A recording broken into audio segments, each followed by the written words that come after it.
No. Flat arms. Thanks, Flat Earth British and Santos Bonacci. Yeah, Santos. It's flat. Martin. Yeah. It's Yeah. That's it, guys. yeah. Thanks that you are joining us. I hope Lindsay will come soon to us. She wrote me she have to pick up her kids for school. Yeah, definitely. Yeah. But she will jump also in, I think. Oh. It's the first time that Martin and Santos come together. Yeah, it is, isn't it, Santos? Yeah. Yep. I've looked forward to this, brother, because I've seen a lot of your good work, and I'm very impressed. Thanks. So it's good to see someone tackling the subject from a very different angle and unique. The unique ones are the ones that stand out, I think, that bring something special to the table. Yeah, so it's my pleasure, really, my pleasure. It was an inevitability anyway, eventually. Yeah. I've stuck with it like you since 2015. You was one of the first people out there I was watching. There wasn't that much around back then, was there? So. And I'm glad to say that, man. I'm glad that I was right there at the start. The way I see it is that, if I'm even talking about alternative history, everything that I speak about is under the umbrella of flat Earth, because I'm flat Earth British and I'm a flat earther. So I'll talk about everything from flat Earth linguistic perspective, because it is. So, I'm not going to talk any other way. So that's true. And I slip in a little bit of flat Earth into every single video, because I get quite a lot of people on my channel which are, globe persuasion. Yeah. Everywhere, Martin. I always do too. I always do. Every presentation, every conversation, I always bring it back to the flat Earth, because, it's the most pivotal of all. It's the one that connects all the other truths. Once you bust that one, then you understand why this is going on, why the pandemic's going on, why the Earth's being polluted, why everything just makes sense, right? So it's the big one, and I don't care whether people get offended. I mean, it's not like they're going to die of leprosy just because I told them that the Earth is flat. They're not going to die. They're not going to, get cancer. They're not going to get depressed. They may improve their life, though. Exactly. Because everybody does who gets into flat Earth. First, they realize, that there's intelligent design in this place. And then when they start to learn about how this place really works, then I guess in some way or other, they surrender themselves to the universe and just go with how it's supposed to be. All of this thinking that I've been doing, it's been like ego driven for the last 50 odd years, I've found. And it's only in the last few years that I was like, I've been just wrecking my life over things that weren't even real. Yeah. Imagine me, right? I'm in Australia, growing up, being told that I'm actually upside down and wondering, how the hell does that work? Well, it does. It has to, because they say it does. But you're still left with, I don't know how the fuck that works. Yeah, counterintuitive, isn't it? Like everything they talk about. It's like, this is against your intuition. It's like, yeah, it doesn't make any sense. It's just go with it because we say so. It's like, yeah, okay. Upside down super tankers. Yeah. Authority. What helicopters. And helicopters, yeah. Authority is truth. Truth is not authority. I had a beautiful blue sky when I woke up, and then it's like everybody in the world has just decided to take a flight because that was like really, really bad cheming. And I've had 3 photographs sent in from Britain, like, have a look at my skies, Matt. And now the sun's completely disappeared and it's like a grey overcast sky. They will not let us have sunny days in Britain and feel okay about things, I'm finding. Yeah. It's the same shit here, Martin. Is it? Yeah. Oh, yeah. Yeah, They've been keeping Britain under clouds for decades and decades and decades now, man. And just the same as they're keeping Los Angeles and the West Coast dry. It's all geoengineering. This is how we got deserts in the first place. I mean, Gurdjieff, who lived 100 years ago, he found maps of Egypt that were only about 50 years old, and Africa, northern Africa, it was all tropical lush forests. Yeah, man. Yeah. I've got loads of maps and stuff that I've shared and mountain ranges as well. Like there's the Kong Range that rips through. Lake Chad is about 20 times size. This thing's just like, well, a tropical paradise, you know. And now it's dust, and it is dust. That's why they call them dust storms, because it's dust. Yeah. So it's been dustified. So I wonder what technology they had, man. It's something similar to how they brought the Twin Towers down, right? Well, I mean, you know, I juggle with, you know, I proposed maybe 3-4 years ago now about Fashay's technologies, electromagnetic technologies, if you like, direct energy weapons, because the evidence of the American cities of the 1800s, you know, where everything's falling in its footprint, trees seemingly have no effect with the heat, and all of the roads are suspiciously clear. You see it in San Francisco, Chicago, Boston fires, all of the American fires.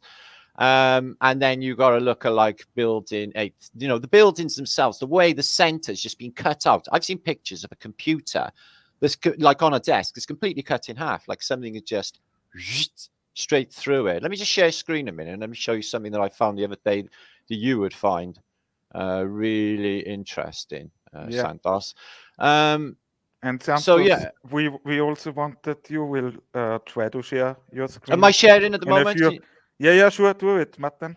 Well, yeah, so I've been talking about Fashay's like being the most important weapon in history. I think it like basically helps towards resets, maybe turning things into dust, because that's what it does, is discombobulate matter. So this is paradise, okay? Trees all still intact. I can't see it. Oh, it doesn't come up. Manny, can you see it? Yeah, hi, Lindsay Sweetness. Hi, sorry, I'm late, guys. No wow. Problem. Hi, Lindsay. Hi, Angel. Lindsay. Oh, there you are. Hi, nice to meet you, Santos. Hey. So yeah, I was just thinking, like, you know, this is paradise, okay? So trees all intact, these sporadic fires. So people say, oh yeah, there's beams coming out of airplanes like they were 100 years ago, which we had with Zeppelins. So you had high intensity beams, direct energy weapons, if you like, exploding totalitarian buildings. Plenty of evidence of this going on. Oh, wow. I know. Very cool. I know, Santos. I know. This is new to me, man. Well, yeah, I only found it a week ago. Presented. Wow. Yeah, so yeah, Zeppelins. No, I originally found that they were shooting down Zeppelins in the First World War, which I got an article that says they were using Fashay's as well. I think that they would need something around this size to do something of that level of devastation as well. You know, like I was watching a thing earlier on. It was on about Hiroshima. It was just come up on a movie.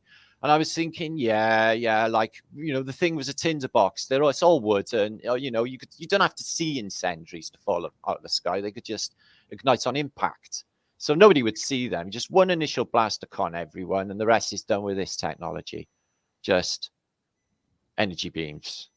And you know, this is Chicago, as all of you know, in 1871. It's, you know, massive monuments for something that's supposed to be, you know, the time of Wild West, which is a psyop in itself. Look at this one then, just reducing a city to dust with high energy beams.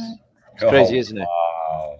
Yeah, this one was feared all over Britain. This Zeppelin. So yeah, some of them got shot down. This one was on its way to Liverpool docks, but it got shot down in the Wirral. And it was famous. It was feared. It dropped, they say bombs, but we don't know that. I'm not really sure that was the case at all now, you know, guys. Over Nottingham and other northern cities, but they managed to shoot it down with I think, this technology. And as we've proposed before, that these landing platforms is what we think these belfries were. You know, the ability to, you know, with the wind, not to affect the balloon, it could swing around. You can step off onto a gantry, and then you're delivered straight into the city, wherever. So that had to be it. And as I said, look, Santos, look, it's exactly the same MO as what you're seeing with Chicago.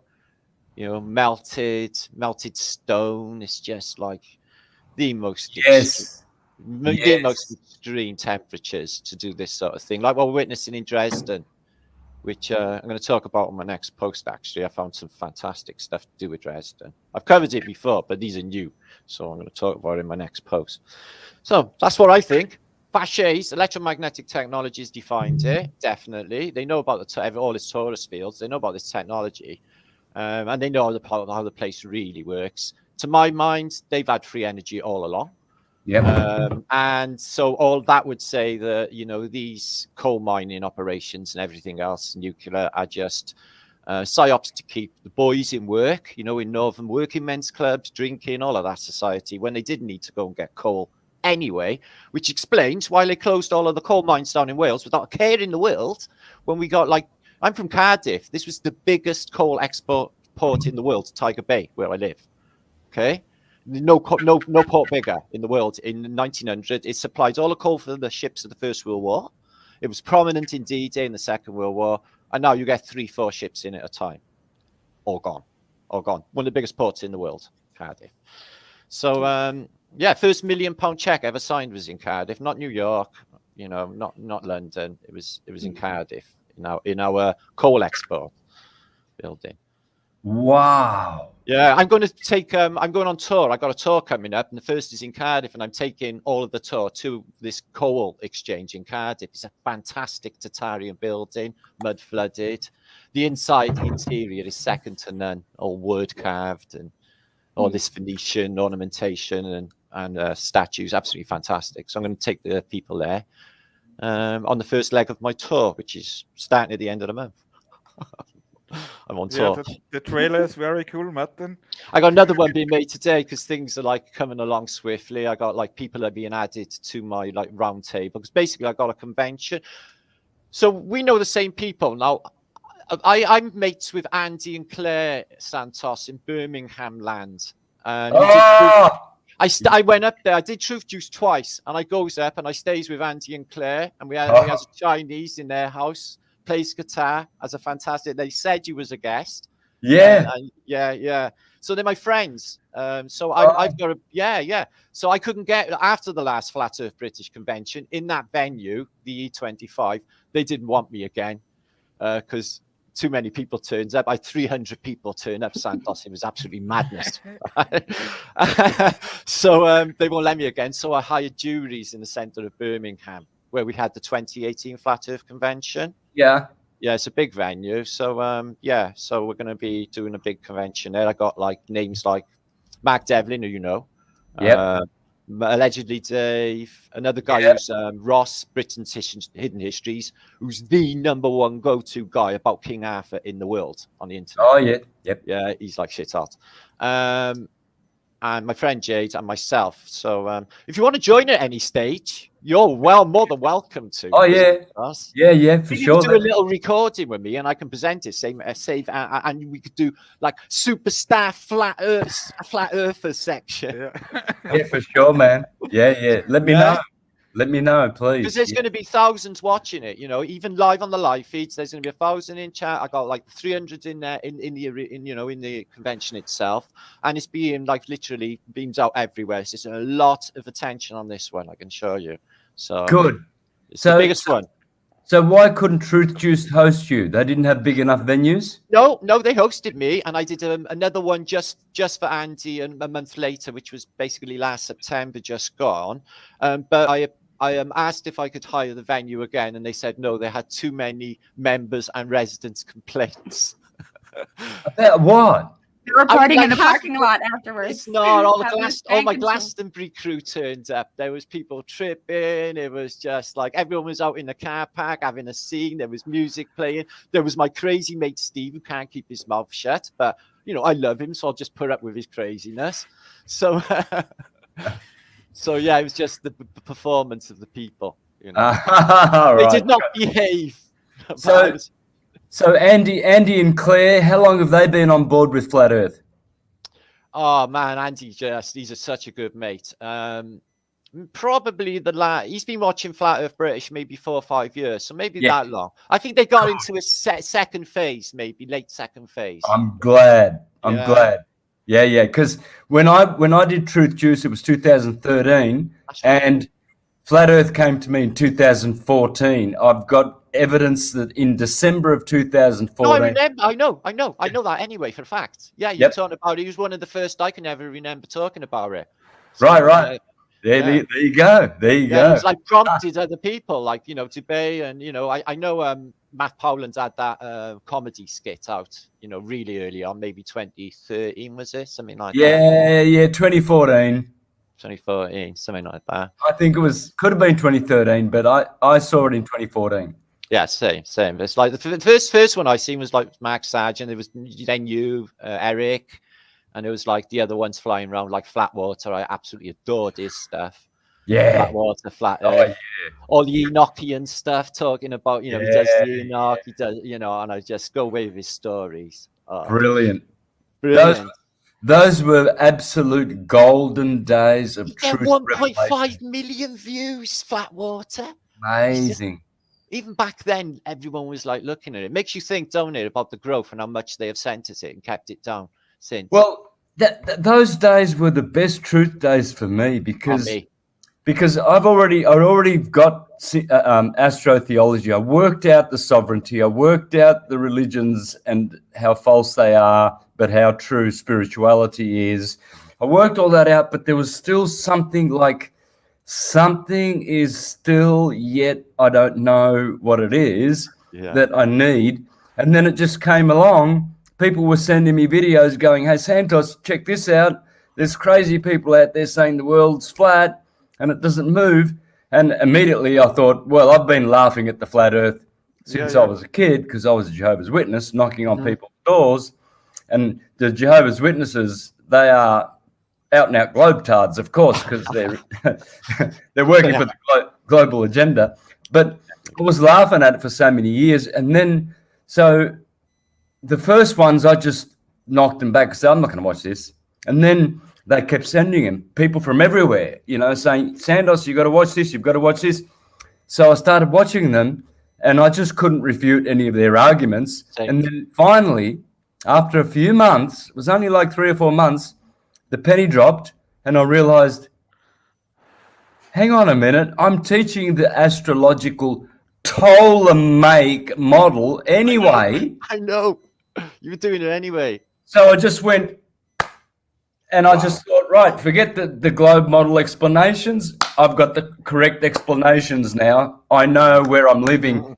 And that was like, it was like a fairy tale. Life was like, woohoo! I was exactly the same. It took me 3-4 months and I was the same. I was like just a kid born into a new place, never knew nothing. It was like eyes of wonder.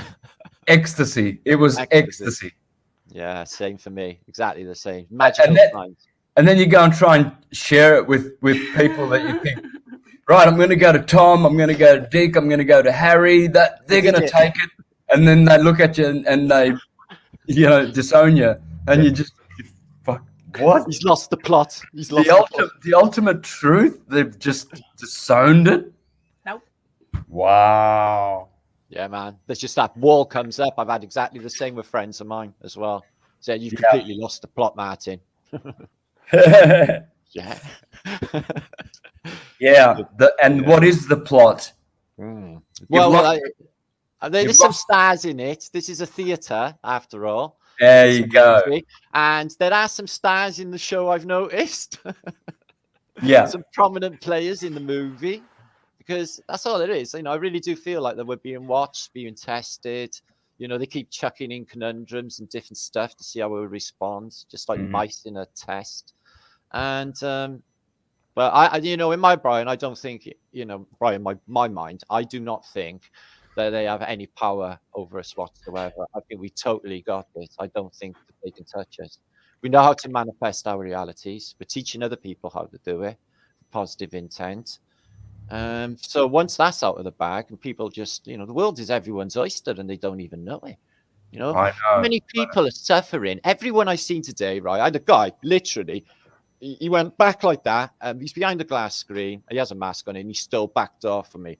And it just came out. I couldn't help it. I was like, you're a retard. I just walked out. I can't even stand you. Yeah. I couldn't help myself. It just came out. I was like, that may have been a bit unkind, but really. So I always knew they were like that, but I didn't think they would atone to the man quite that easy, which has changed all of my game plan in my head, because I was in the saving humanity business. No, it's not, is it? Because, you know, how many of them are black goo, Joe? Yeah. How's Lindsay, lovely? How are you, love? I'm doing great.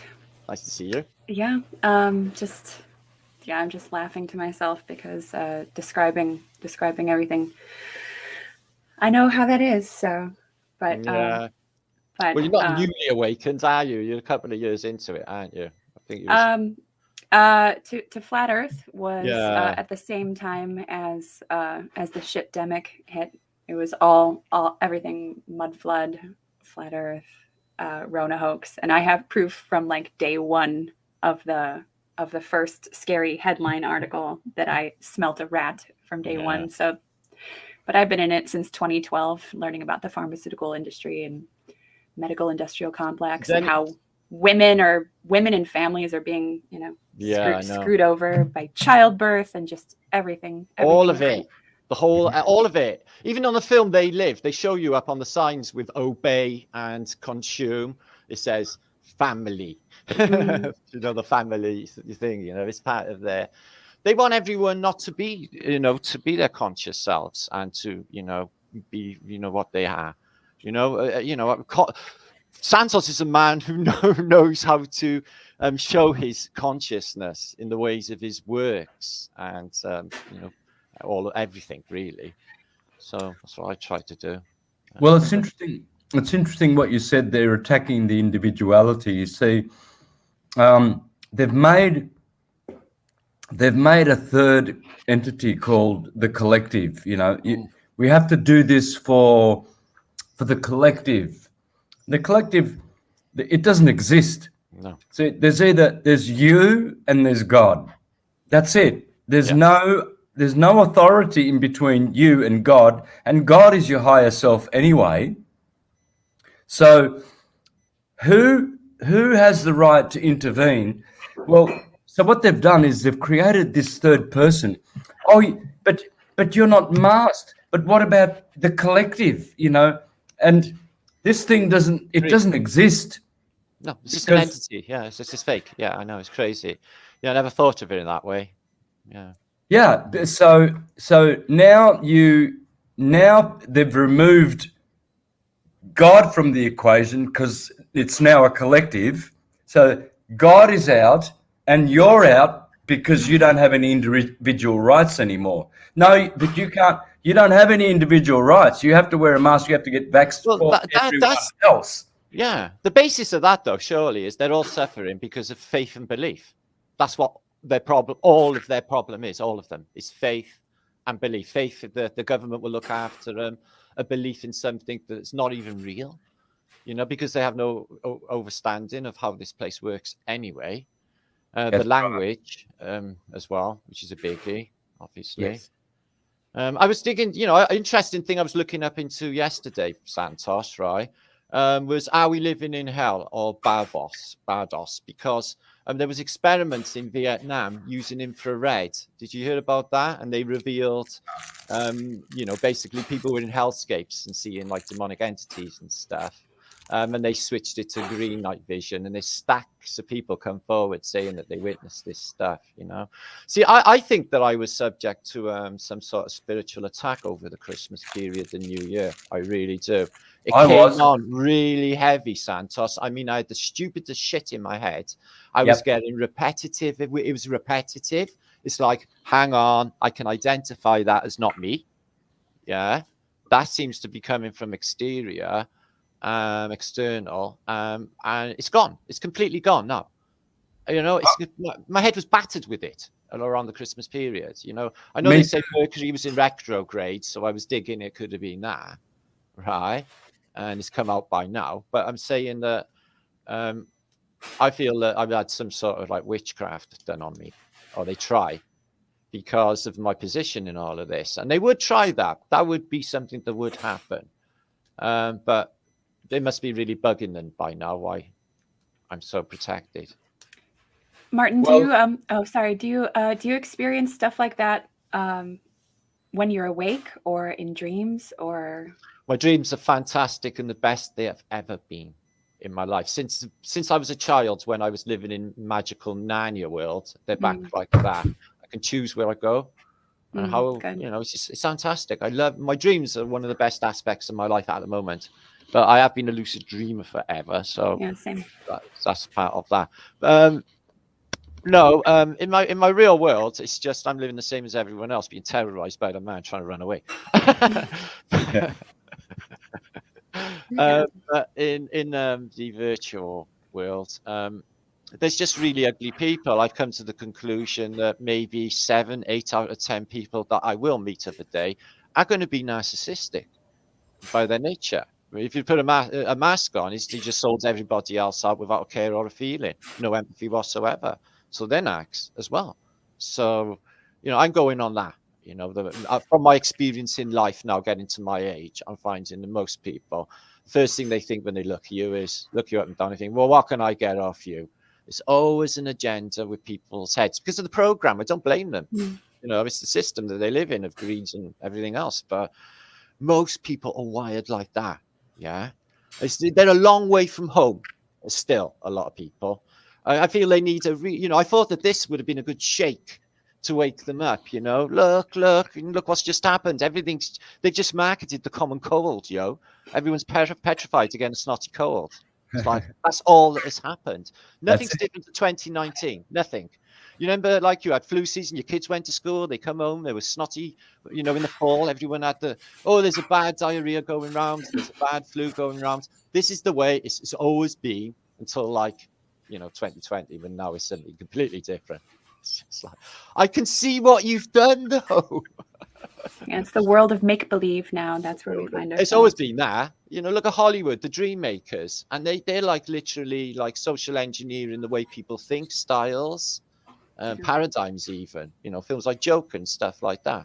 They pour money into them because they know it affects consciousness. Pack it full of symbols. Bam, bam, bam, the whole film. Stuff that goes right in there, They know exactly what they're doing with the dream machines. Yep. Yeah. 5G, Martin. What about it? Yeah, I think maybe they can also give you some crazy input what you are dreaming. Well, I looked into dream machines. I posted about them and all that. But in my head, I'm starting to think this way now, that they don't actually need a physical technology to do any of this shit to us. Yeah. Okay. With there's a thing like spiritual abduction. People are like feared with in their sleep by some seemingly other dimensional entities. Okay. This is a thing in my experience in life. So there's a lot more going on than they're not telling us about. And I don't think it's anything to do with any machines either.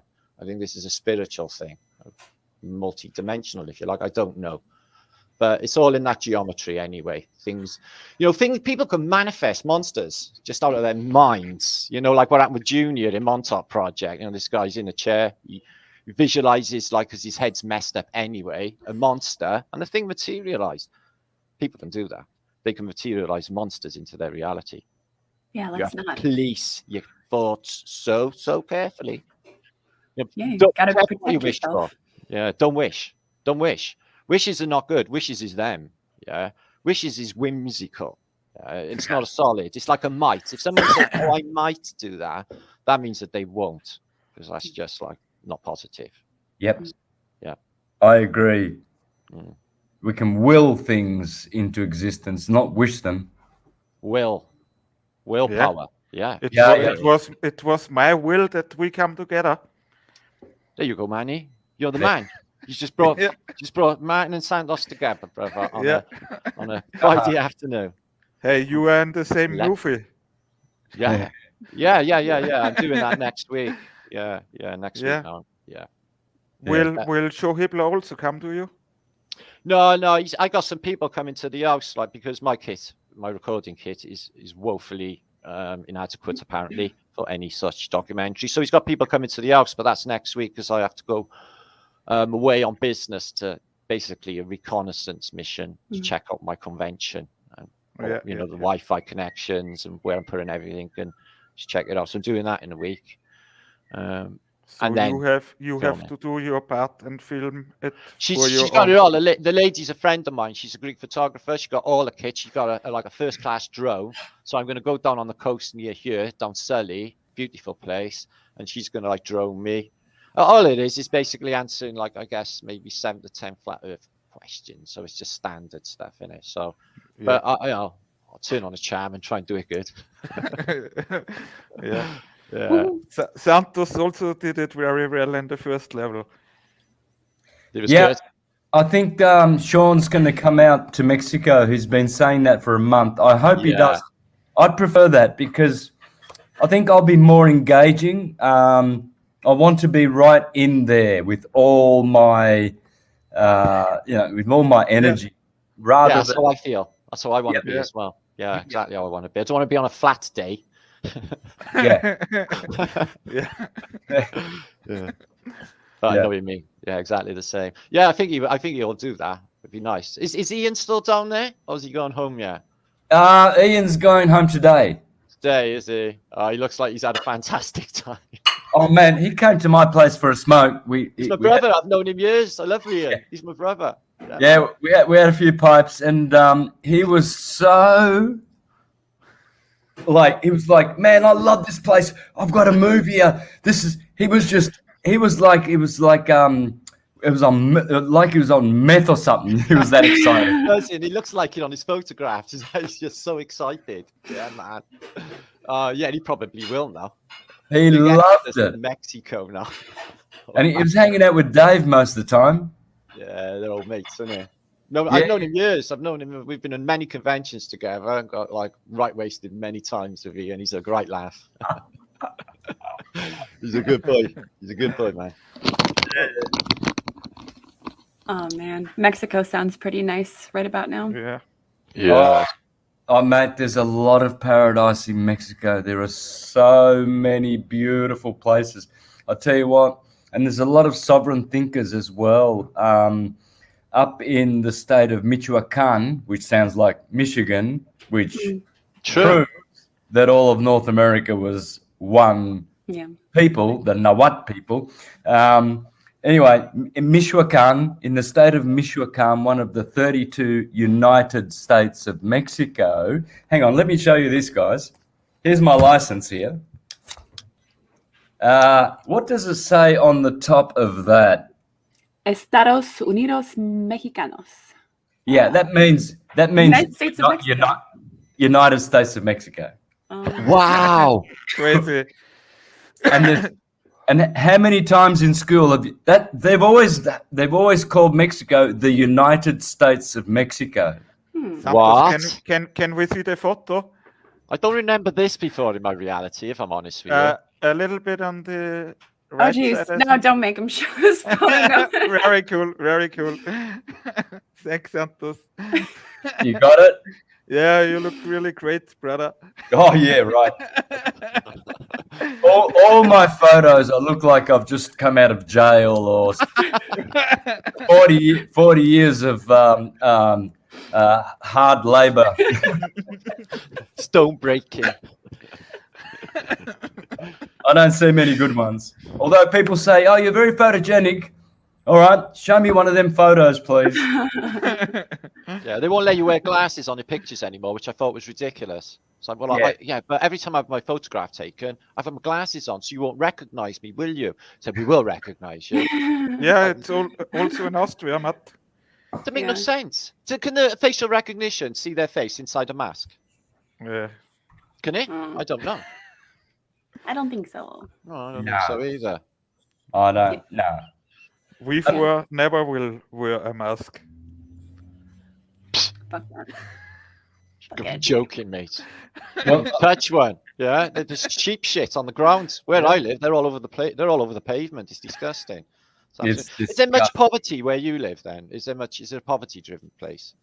Look, in Mexico, there's no extremes of places where there's poverty. There's poverty in amongst the rich. It's just it's mixed in. There's no, like ghettos and things like that. I heard there's great street life. There's the streets are all painted up, and there's great street life in Mexico, is what I've heard. Everyone likes to come out on the streets. Yeah, and poor people all have an opportunity to make money because they've got a craft, so they take to the street and sell their wares. Or they make tamales or tacos or something. They make them at home, bring them out, and someone sure enough buys them. So the poor people, they do cleaning jobs, they do cooking and go out and sell their wares or whatever, crafts, and they're all surviving. I find that there's no one dying. That's great. That's great. Yeah. That's the way they do it in Thailand. Look, nobody goes hungry. They're just taking over, aren't they? And they probably don't want for much anyway, because you don't really need much, do you, really, in this place? No. Well, in the Western countries now, I remember when I stopped busking in 2012, I was busking for 12 years in Melbourne. Then all of a sudden, in 2012, they started having council meetings where they wanted buskers to have a license. And I thought, no, I'm not going to fall for this. This is the New World Order. They're going to destroy busking in Melbourne, one of the most music-friendly busking cities in the world. Wow. And I realized what was coming down the line. Now what they have to do in Melbourne is they've got to show their little, I've paid for my register, I'm allowed to play on the streets, and you've got to display it all the time. And there's officers walking up and down. Wow. And they're checking, and where's your permit? You need your permit. Where's your permit? Government-approved, sanctioned musicians. Sucks.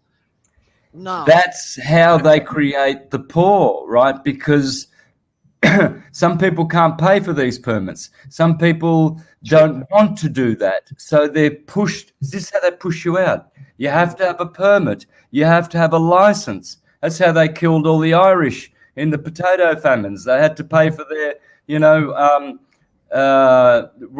their taxes for using the roads, and they couldn't afford it.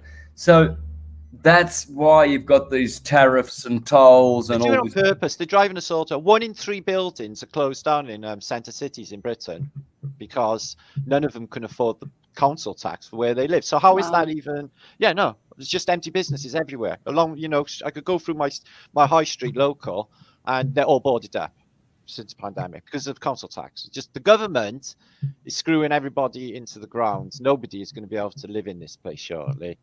Nobody. Yeah, so unless you're in the system. So this is how short-sighted and how clever they are, right? So what they do is they raise the taxes, create poverty, make a lot of money from raising the taxes, build a big mansion, buy a lot of stuff from ripping the poor people off.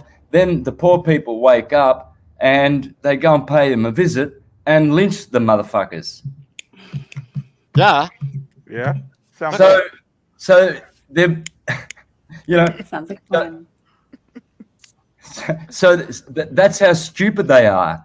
They are stupid. They are absolutely stupid. Ridiculous. Why? Extreme. Doesn't mean. They let themselves be run by greed, and then the people who see that turn around and lynch them one day anyway. So they're all waiting to be lynched, and they will be. Oh, they will be. They will be. Yeah. No. I don't want anything to do with that. Nuremberg too, Santos. Oh yeah, man. Nuremberg too, lynching, guillotine. Even the journalists got executed for at Nuremberg. Even the journalists for doing, the propaganda were executed. I posted it. I posted it. Geez, how many millions of people are complicit in upholding all of this? And so many times we're having a conversation and I say, well, surely you realize that this is nonsensical. And they say, I know. I have been complicit, but I've spoken to a lot of nurses, people who have walked out with their jobs. A lady got laid off because the wing had been closed down in a hospital, you know, stuff like that. And these videos that are flying around on YouTube of this satanic dance that everybody's copying, okay, these nurses, that's just set out there again, you know, the dialectic. So you dislike the NHS at the same time as needing them. This is just pure gaslighting. That's not them.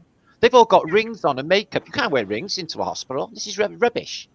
These are not nurses. Yeah, these are actors. It's all part of the dialect. Anything on the internet is to make you go mental and drive everybody against one another.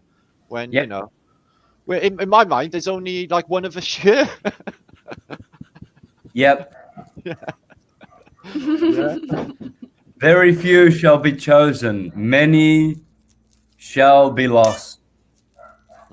And this is the time, the wheat from the chaff, 100%. I can see it so clearly. And some changes happened in them that I can't even put my finger on. It's like invasion of the body snatchers. I don't even know. Soul's gone, big empty eyes. They look like a deer in the headlights, waiting for whatever is going to come to them, which will. Well, I've seen a change in people's what's the word I'm looking for now? Not appearance. Well, the personality traits and stuff. They're all like just doing like the man's bidding and just the whole lot when they get a booster. Brother, I got some of the hardest gangsters ever here, right? Masks on, little bitches. Yeah. And there's like supposed to be these big ad men, and they're just like the man. It's just like that's the word. I've seen change in people's countenance once they've taken the booster. I was talking to a lady yesterday who looks after this house, and she's the go-to person for the actual landlady. So we're looking at this property because we're trying to get an academy established here. We need a nice property, and she's taken us to these $1 million places, etc. And then all of a sudden, as we're walking to one place, she says, "Oh, I feel a bit dizzy. I got the booster the other day," and my friend and we just went, "Whoa!" And then we noticed, yes, her countenance, something has changed. Her eyes, her blue eyes, were like glazed over. They looked like. I've seen. I've seen that too. Santos. That's what I was trying to explain, the glazing over thing. Yeah, that's true. Brother, soul's gone. I'm not even bothered. It says the meek will inherit the earth. Yo, the meek are here. Yeah, that's right. We're right. We're not even driven the same way. We're not even like we don't even want the same stuff in reality as they want. We're not even interested in it all. We've had it all. We know what it is. It's all just superficial rubbish. We know what we want. You know. Yeah, so, we also can see the soul from the other person in their eyes. Yeah, and the lack thereof. Yeah. Exactly.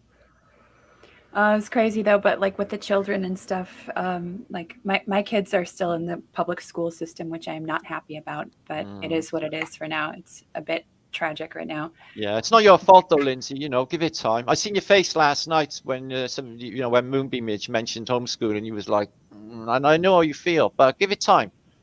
Yeah, I was there before, but then I was overruled, so that's how that goes. But I'm not giving up. But when I took my kids to school the other day, I had like a Mexican standoff with the principal at the entrance, and I wanted to have a word with her, and she wouldn't let me. It was freezing outside. She wouldn't let me step into the vestibule and have a word with her inside, and just giving me all of this bullshit, of course, because that's all that they can do. But then I was getting ready to go, and there's a little group of tots waiting to go inside, all masked up. That's child cruelty. I know. And that's abuse. And I addressed this little group of kids, and I said, "Hey guys, how are you doing with school and all of this? How is it wearing the masks at school?" And one little boy was like, "What do you mean? I like my mask." Oh. That's a danger. Fuck. Yeah. I seen this like a cult brainwashed. Yeah, they got the fashion to go with it as well. Some of these goths have got like goth masks and the fashion to go with it. They're like literally like it's a thing. But I suspected as much anyway with these. They turned into a cult. Well, it was a cult anyway. The Globe's a cult. I was in a cult 50 years. I was, Santos. Oh yeah, me too, man. Yeah, man. It's good to be out of it. I was in more cults than one. I was a Jehovah's Witness. I was a Globetard. Wow. You win. Wow. I was waiting for a literal Jesus to come out of the clouds one day and save us, literally. Wow. Right? Santos, you are flat earther. Stay Well, flat. good luck with that. Fuck. Yeah. Religion, man. Religion. Legion is the name of an evil demon. So what we're supposed to rejoin Legion? Does that even make any sense? That's right. It's all in the words. They tell you Yeah. what this is, what's going on with it. It's all in the words, man. Words are Yeah, magic. man. Words are the creators of the universe. I'm telling you. Yeah, man. We don't even know. I'm starting to, overstand what I've been doing with my linguistics. But I'm trying to break it every way I can. You know? Yep. Change words a little bit. There are words that it's not affected, like the word spliff. Yeah. It's not But phonetic. we know this. Yeah. And also Welsh words aren't affected, so that's good. Yeah. No, Welsh words unaffected. We've got a lack of vowels, it's not like, this is why they tried to kick the Welsh out of us. People were being punished in the 1960s in Wales for speaking, speaking Welsh, their native language. It was like, smacking them with rulers. You got to speak English. It was punishable. So, they tried to kick the Welsh out of Wales because of that, because of these lack of Germanic harsh tones in the linguistics. It's it doesn't have the same spelling effect with the magic. Now, Santos, Beautiful language. I had a question, Santos. You were recently, maybe the other day, talking about how language in the English language, in your opinion, is the most perfect language for, I think you said it was for communicating energy or something like that, with the way that the phonetics are set up, but it also connects to every other language. So as engineered as English is, I don't know what my question was. Sorry. Yep. What I was saying, when I did my 14-day tour, a 14 presentation tour in the UK in 2013 for Truth Juice, I started out in St. Anne's up in the north there, right? Lovely. Anyway, I started with the words that I'm very, very happy, being an Anglophile since I was a little boy, to be in England teaching syncretism and using the language English, Anglish, Angelish, to transmit the most sacred and beautiful theology that exists, called astrotheology, which is astrology and the science of electromagnetics, to the English people. And then I did preface that, or I did put a disclaimer in there that I'm not talking about the language that we speak on the streets, which is not English, it's legalese. Yes. Yeah. So legalese is from the witches, the dark covens in the city of London, run by the Jesuits and the Masons and the Order of the Garth and all of these horrible satanic pedophile people trafficking vampire people. That's not English. But English, true English, is angelish. It is the most adaptable language that you could possibly use to explain all things electromagnetic in the universe. I know, and it's all in the words as well. It's all in the words. Words signify CL at the beginning, signify a circle, or a torus. It's all in the words. They tell you exactly. EL, on the end of words. Obviously angel, as you said, EL on the end. Yeah. Gabriel, Raphael, EL. Yeah. These are all charges, aren't they? These are all, in the electric universe idea. This is they're in you with us, aren't they? These charges. Yes. And look, and there's no mistake about it. English is directly connected to two of the great ancient languages, Hebrew and Egyptian. They are actually a mixture of Hebrew and Egyptian. And of course, Celtic, Gaelic, it's in there. So it's a language that is kind of like a mother, you know. It embraces and understands and connects with all other languages. That's what I've found. I mean, I speak eight languages to varying degrees. So I've always been a polyglot or a linguist, born bilingual. So languages, music, that's been my life. So it's not something that I do in a contrived fashion. I don't have to force myself. It comes naturally. So I'm always thinking in terms of languages. I cut my teeth on Alexander Hislop's The Two Babylons in 1982. That's 40 years ago. Very cool. If you know that book, it's a big tome. I know of the book. I know of the context and where the other Babylon is you know, a really interesting field.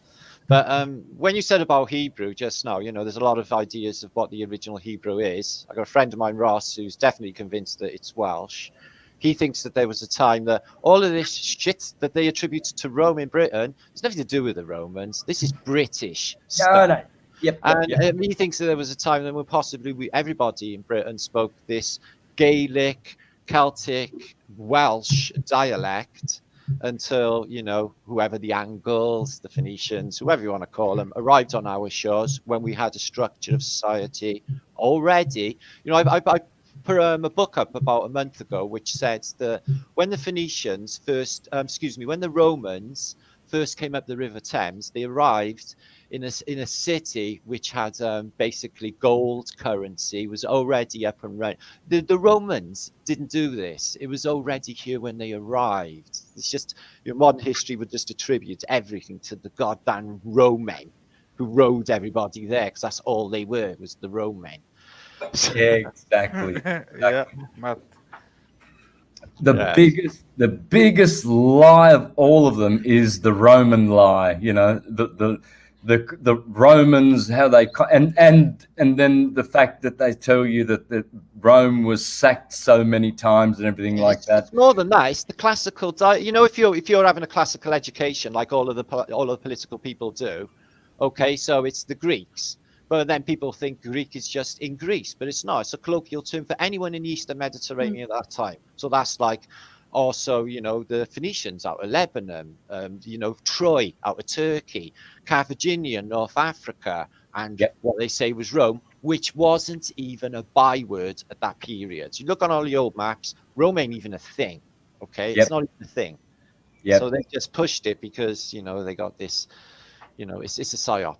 Everything you could attribute to the Romans. Yes. Yeah, that's true. Alle Wege führen nach Rom.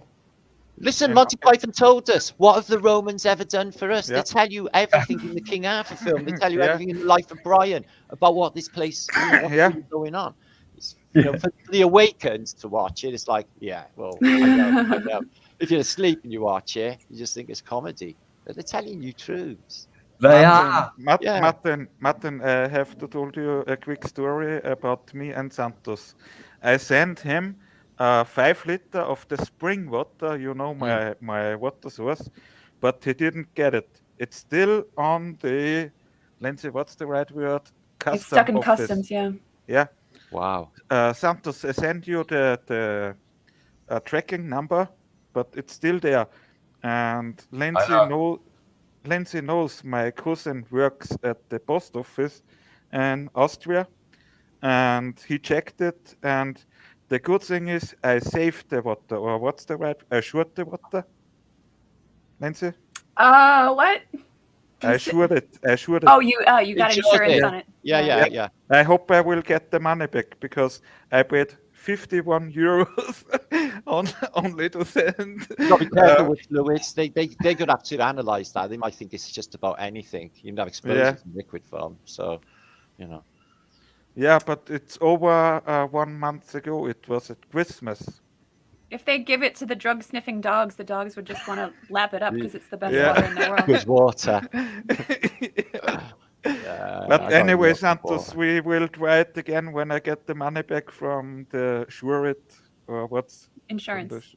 You know what we need here in Mexico? We need some private organization to start a group whereby we can report all the things that are confiscated in customs by the criminals there, and send that bill to the government. And I'll tell you what, the government will pull their fingers out of their asses and do something about it, because I have had 50% of everything that gets sent to me gets confiscated, and they make up some excuse, and I don't get it. I've got people sending me herbs, you sent me water, treatments, equipment.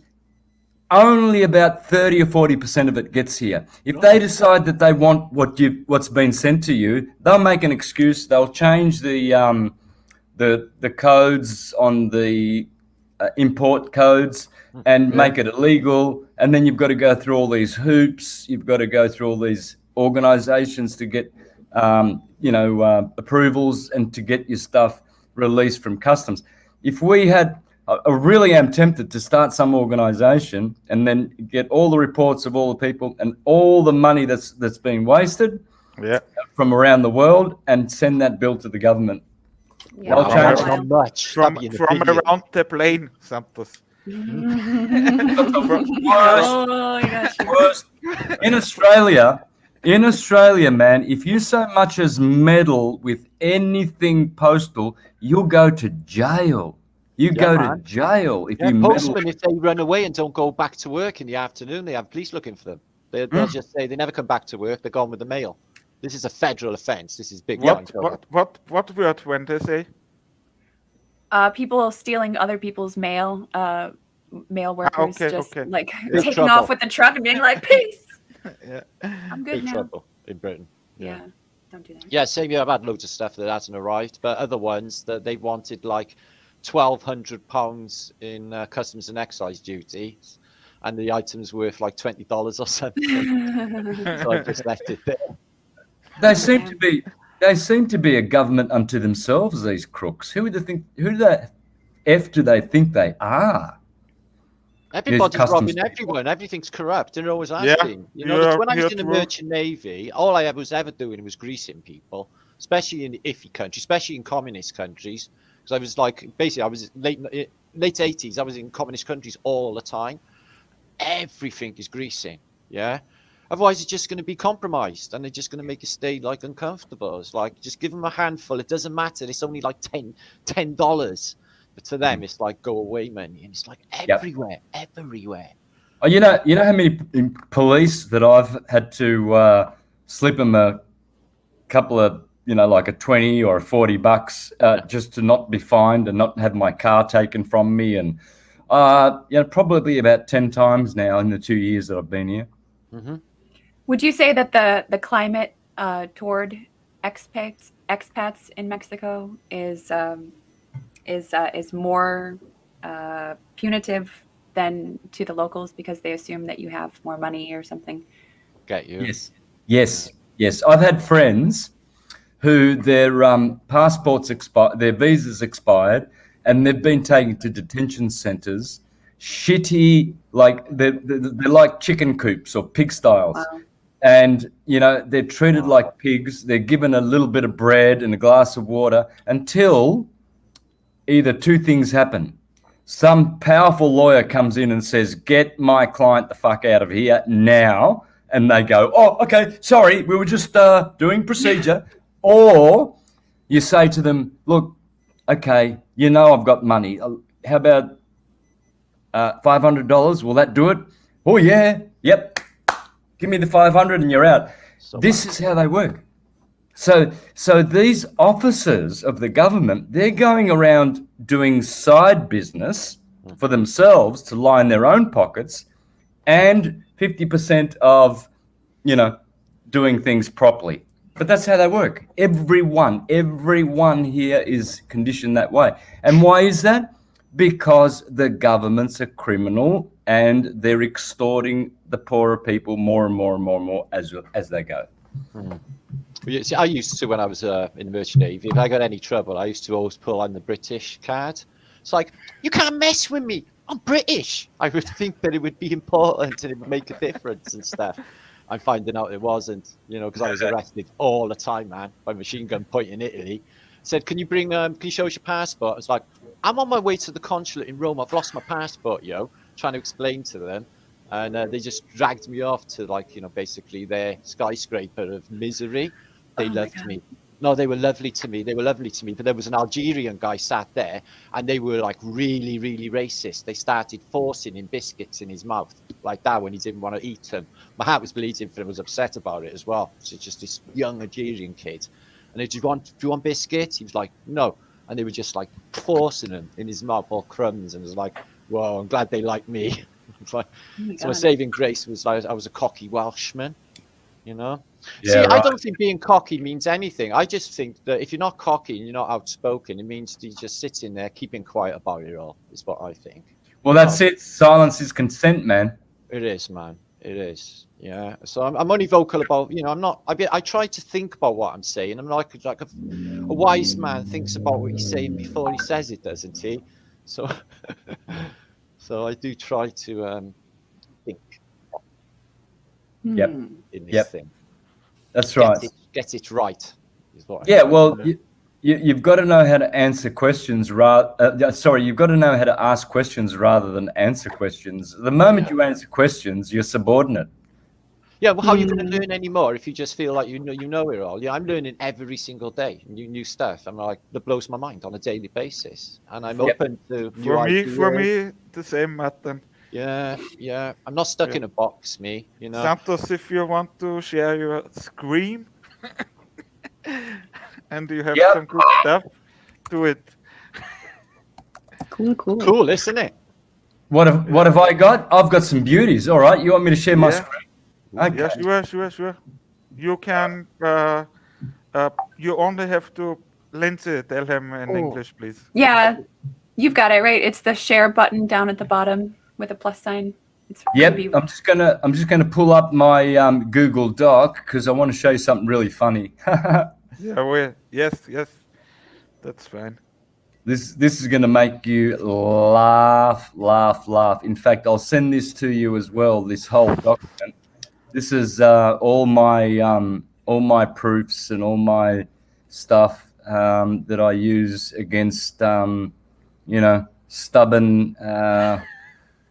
stubborn people who want to believe whatever they've been indoctrinated to believe, you know. Yeah, man. I tell you what was cool last night, Santos. I was watching the show and that guy phoned in. Me too. Yeah, and he's from Tehran, and then you put Tehran and put Ran out of the just pull that out of the heap, and I was like, yeah, of course it is. It is. It's all Taurus, man. I know, man. It's like, wow, yeah, of course. Yesterday you also told in your show, Santos, that your YouTube channel did make a friend of you with you. Ooh. You got a new friend? What? No. MrAstrotheology, your YouTube channel. Yeah. You did make a few years ago, and it was an idea of a friend of you, Santos. Oh yes, my friend. Yeah.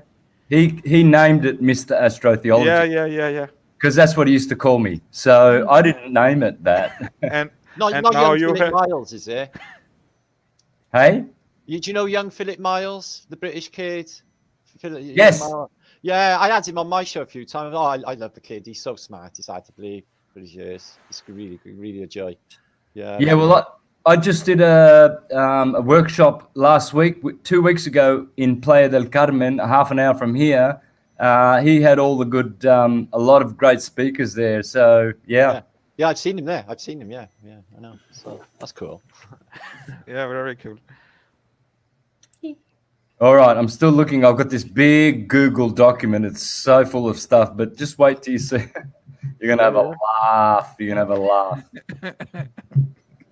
Let your time.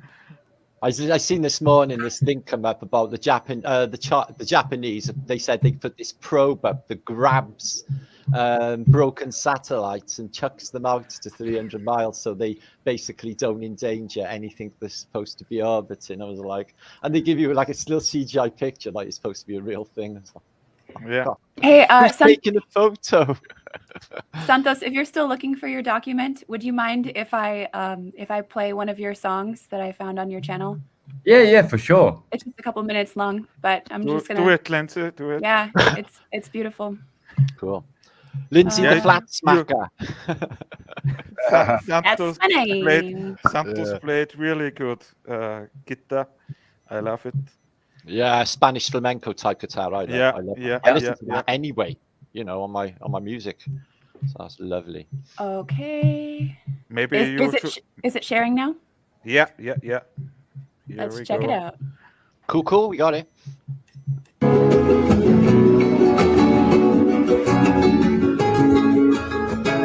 Put a lock on you. Very cool.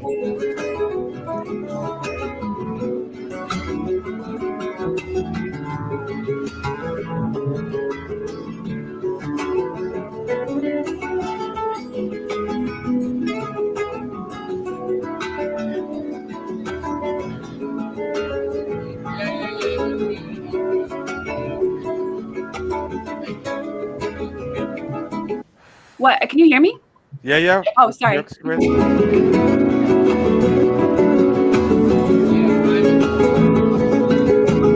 Sorry, are you saying something to me? I can't hear. No. Oh, sorry. I hear someone shouting. Sorry. Okay, I'm just gonna let it play.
Aww. Very nice. Santos is falling in love with the guitar. Yes. Yeah. So beautiful. Uh-oh. I've got something else going on here. Okay, pause that. Everything is working fine, Lindsay. Yes, so talented. Wow. Thank you, man. That is amazing. Yeah. All that underlayering music coming from underneath as well. I was like, oh man. Martin is in the chat. Maybe Santos can also write something in the chat later. And then I also give you the wrench. Oh, right. Yeah. No, we don't need wrenches around here because there's no trolls, because they stay the F away like they should. I don't actually like to use a blue wrench because then I'm going to like literally connect myself with something that's possibly a negative action. So I have nothing to do with them, even though I have one. I don't want to get involved. It's not my cameo. It's the moderator. Unless it's somebody really bad, like I had one a couple of weeks ago, said he was going to rape and murder my mother. I was like, good luck with that. She's 6 foot under. But, you know, yeah, you get really nasty ones. It's a bit much. You do get a bit much, you know, you get a lot. I've been in it 7 years. You'd be surprised what kind of nasty stuff gets said to flat earthers. You'd be very surprised. Right, it all. Right. Well, I had a guy.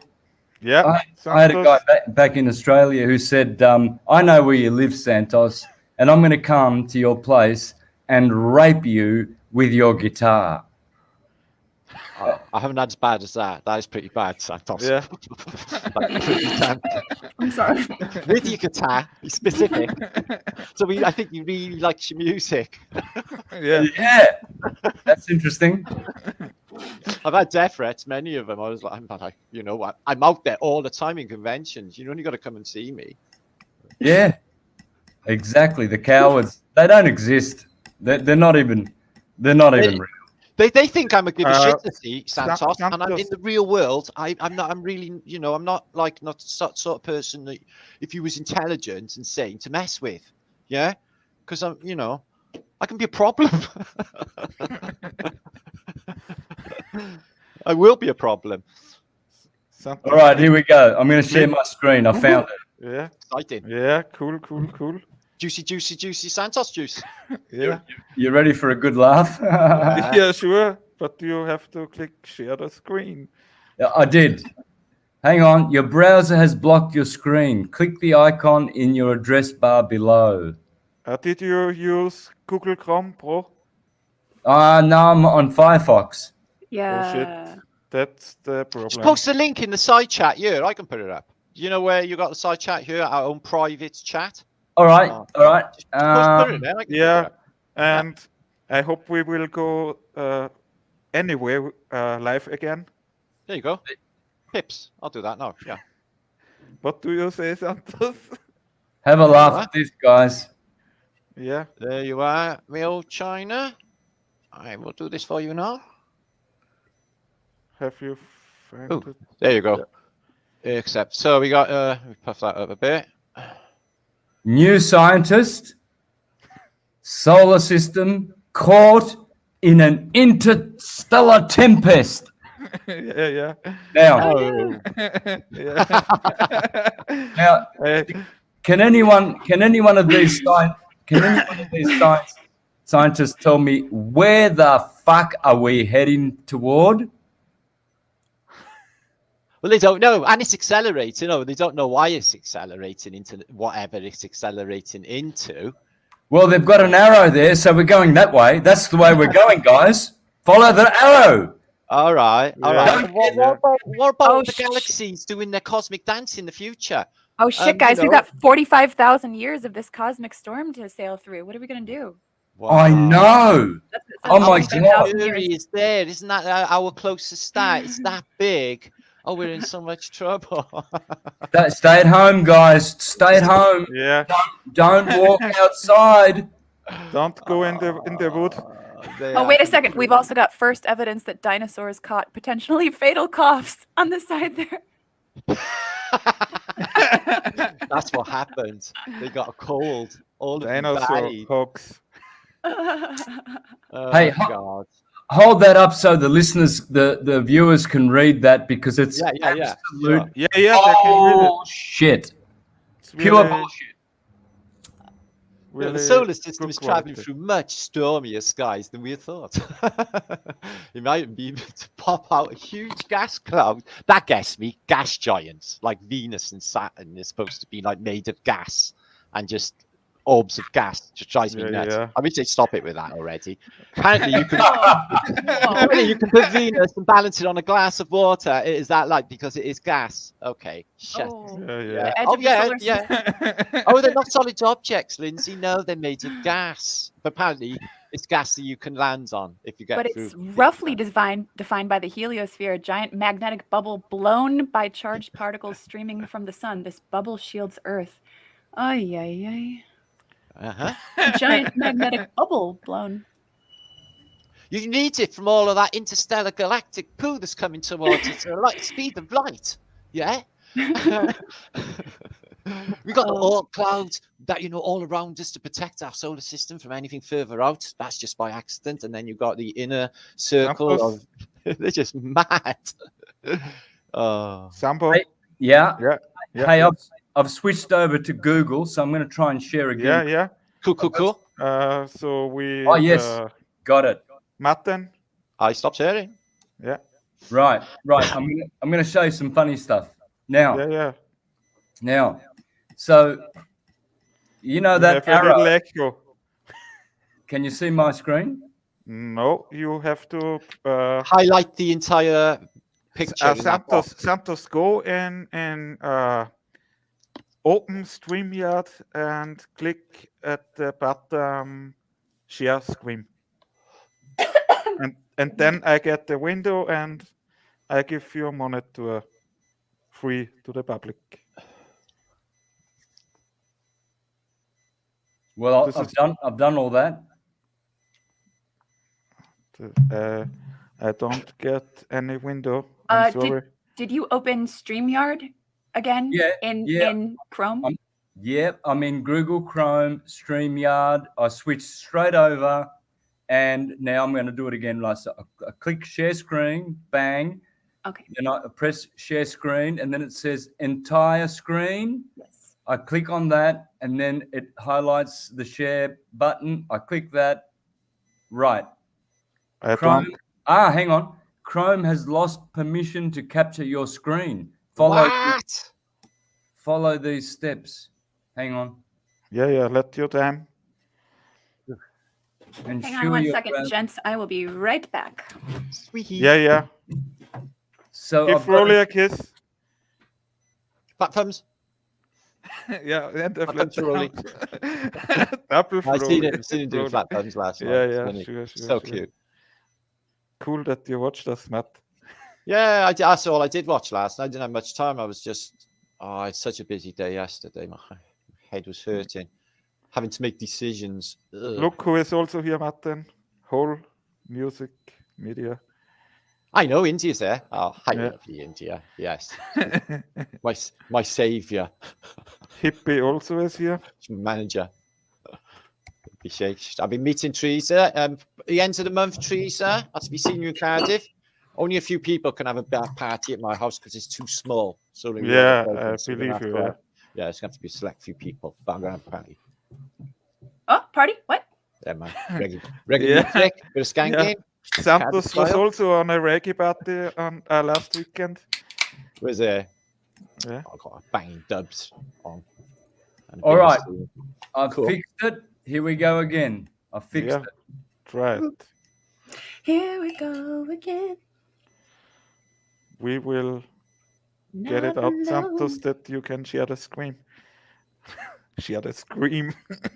Nah. Fuck. Here you go again on my own. Is that the one you're singing? Yeah. Going down the only road I've ever known. Oh, yeah. Classic rock track. Who's that? Take your time, Santos. Don't know. I don't know names of people. I only know. Foreigner, one of those. I only know tunes. Or is it Boston? No, it's Rainbow. That's Rainbow. Is that a one-hit wonder? Yeah. Yeah. Okay. Oh, Santos is out. Oh shit. Yeah. But I think he will come in very soon. He'll figure it out. He was just messing around with his Google thing. Let me show you this. Look at this for insanity. Yeah, sure. Because they've gone nutty beyond belief. So yeah, they do stupid stuff like this now. Chinese it was, not the Japanese, but equally as stupid. I don't think I'm going to ever be allowed in any of these countries. Not that I plan to go there. Santos, anyway. if you hear us, come back, brother. Anyway. You have the StreamYard link in Facebook, bro. There you are. It was spotted because there was someone hanging around up there. Spotted, grabbing, throwing away an old satellite. Oh yeah, somebody spotted it. They were up there. Yeah. And they flicked it. It grabs it. It flicks it. Yeah, this is like technology, hardcore guys. To an orbit 300 kilometers away, where objects are less likely to hit any spacecraft. So that just wow, the profound stupidity. Yeah, you are back, bro. All right, I'm back. I had to close Google. Let's see if it works now. Yeah, it looks good. Yo! Yeah, Santos. All right. Woo! So for all the listeners, if you want this document, it's very extensive. Look how much stuff I've got in here. I'll go really fast. Look at this. Yeah, cool. Right. I have seen Einstein. Yeah. Oh, the one with Einstein with the lady on. Yeah. I posted about that. Einstein. They're just telling you, aren't they, with him?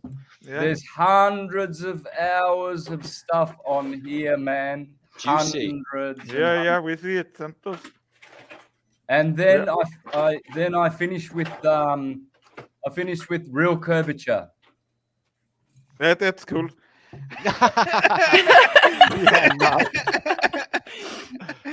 man. Yeah. That's what I I seen call that one curves. the other day, Santos. That's brilliant, that one. I love Yeah. that one. Yeah. That's the only place I see curves. Yeah, same here. Yeah. True, brother. All right. I still can see it. That's brilliant. Yeah. All right. So this is what I think is funny, man. I mean, I don't know. Yeah. I don't know about you guys, but here we have the four movements of the Copernican revolution.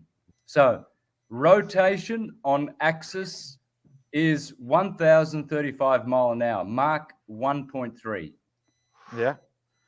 Orbit around the sun, 66600 miles an hour, Mach 86. Oh my God! Now you know how far Mach 10 will burn up any metal known to man. Anything, Yeah. nothing will resist Mach 10. Anything around Mach 10, right? Now here we are orbiting around the sun at Mach 86. Now there's two more. Here we go. The sun is orbiting around the Milky Way galaxy at 550,000 mile an hour. Look Yeah, at we this. know it's a joke. Right? Now here's the punch. Here we go. Watch this, guys. Now, supposedly, this is our Milky Way galaxy orbiting the center of the universe, they tell us, right? How fast is that? 650 million miles an hour. Right. Yeah, So, that's what you told me when I called you, Santos. So next time you go and have a coffee with your friend for an hour and you chit chat about this, that, and the other, and then you dismiss your mate and you say, "Well, I've got to go at the top of the hour. Thanks for spending an hour with me." In that interim, you have been displaced from where you were when you started your coffee, 650 million miles away. You've now had a coffee and you've journeyed 650 million freaking miles every hour. Wow. Yeah, it's the only way to travel. Yeah. Wow. And the parallax never changes. Now, I say to intelligent people, but only to intelligent people who think they live on a globe, I say to them, look, if you were sitting at God's throne and God says, all right, I'm going to make you incarnate and I'm going to give you two options. I'm going to stick you on a sod of dirt wrapped in soft water, soft atmosphere with butterflies flying in it, flying at Mach 800. Here it is, 847,000 times the speed of sound. 847. I'm going to put you on a ball that's flying that fast. That's one option. The other option is I'll put you on a stable, horizontal, secure, stationary Earth. Where would you like to incarnate, sir? Yeah, we know it. Yeah. I know where I chose. I made the right decision. I'm on a stationary, stable, for time, forever and ever and ever. The Earth has not moved 1 millimeter since the day it was constructed. Mm-hmm. And I made the right decision. So I'm not stupid. I'm intelligent. Yeah. Yeah. I like that you use the word constructed too, by the way. Yeah, sure. Yeah, for sure. Sure. Because it didn't just shit out of nowhere. Nope. You instinctively know you're not moving. Your soul tells you when you're connected to the ground that this thing is still. When you're connected to consciousness in this way, you just know none of that spinny stuff is just happening. It's just nuts. God. Have a look at this one, man. In 2012, America occupied about a third. North America occupied about a third of the globe. Yeah. And then in 2013, it shrinked to half the size. Now, I'd like to ask a question. Is that reflected in the lands title office? Every American must be absolutely fucking pissed off because they lost half of their land. You know, imagine these people. people whose portfolio suggests that they own 700 acres of land. Now, in 1 year, they lost 350 acres of land. Wouldn't the whole of the United States be pissed off that their land shrunk and now that they're half as rich as they used to be? Yes. I don't see it reflected in any government offices or any records that have recorded this change of the mass of the US of A. Strange that, isn't it? The mass. You never see it in any other perspective of the globe. Anyway, it's always a Mercator upright, North America up, South America down. You never see it this way or upside down or that way. Every single one, they're that way to match the map so people can identify it. Well, of right. course. It's the brand. It's the brand. Well, of course, Martin. That's you know it. what I mean? All those spaceships, they know how to orient themselves north, south in relation to You always got to make sure that Central America is like right in the center, and it's all. Yeah, man, them aliens would be Tilted just bones if they was upside down, wouldn't they? They'd all land in like Patagonia. But very cool, Santos, that you all saved it in one file, all the good shares. Yeah, well, see, I've got a share button here. What I do is I press that. I put your email address in here. Yeah. And then I just send it to you. So anyone, just send me that's listening that wants this document. It's one of the best ones for sure. Yeah. I mean, I could write a book like Eric Dubé has done with what I've got here. I'll send it to you as not an editor, of course, but as a viewer, and you can view the document. All right? Yeah. So, but have a look at this sphere now. If the moon were full, right, when the moon's full, the whole surface reflects. Supposedly, they say it reflects, which really proves that it doesn't, and it's self-illuminating. If it were reflecting, all you'd have is this little patch, wouldn't you? Yeah. Matt, do you have the P900 or the P1000? There you Me? go. Oh, I haven't. No, I just got a Fuji fine click. Okay. It does. It's okay. It does the job. Yeah. Get right up on the moon with it, anyway. Yeah. And you can see the blue sky through the moon. I got quite a few transparent moon pictures. Yeah. Yeah, that's really nice. The best moon photographer is Dave Marsh and LP Nick. Yeah, I know Smashy. Yeah, brilliant work. Yeah. Oh, have a look at this, guys. Oh, what's this is this? interesting. Oh, what have we got here? Let's have a look at this from Wikipedia. Pope Paul III. I wonder who that. I wonder who Pope Paul III was. Let me have a look now. Oh, there he is. Oh, Alessandro Farnese. Now, the Farneses have another name. It's called Castro. And there's another name called Trudeau. No way. Because Trudeau water is his son. Yeah. Fidel Castro's son, of course. Yeah. Tucker Carlson just released that last week on Fox. He released what? Tucker Carlson just released that Justin Trudeau is the son of the degenerate dictator Fidel Castro. Wow. I didn't know it was out. Wow. So we've already known that for years. I've known that for 10 years. Now look at this, right?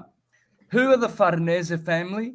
Oh, well, they are the family who, incidentally, together with the Borgia family, the family who funded the Crusades to conquer the Americas, the Farnese and the Borgia family are the two spearheading families that created our friends the Jesuits. Right. And that was in 1539, and then 3 years later the Jesuit Copernicus comes out with his book, and look what it says here on the third paragraph.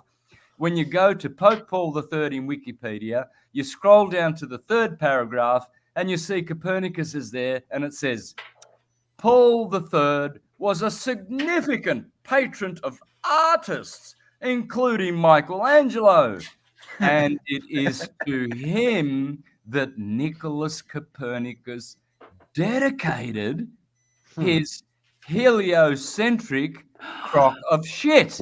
Wow. Very Mind cool. blown. Wow, dedicated to him, eh? Yeah, this guy here is what you call a CUNT. Yeah. Yeah, he looks I like a think it's pronounced Freemason. Clunt.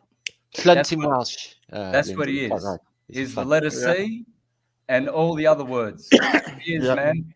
Take a good look at this criminal. This is when globalism, global warming, global agenda, global economy, global lockdown, global community, global governance, global religion.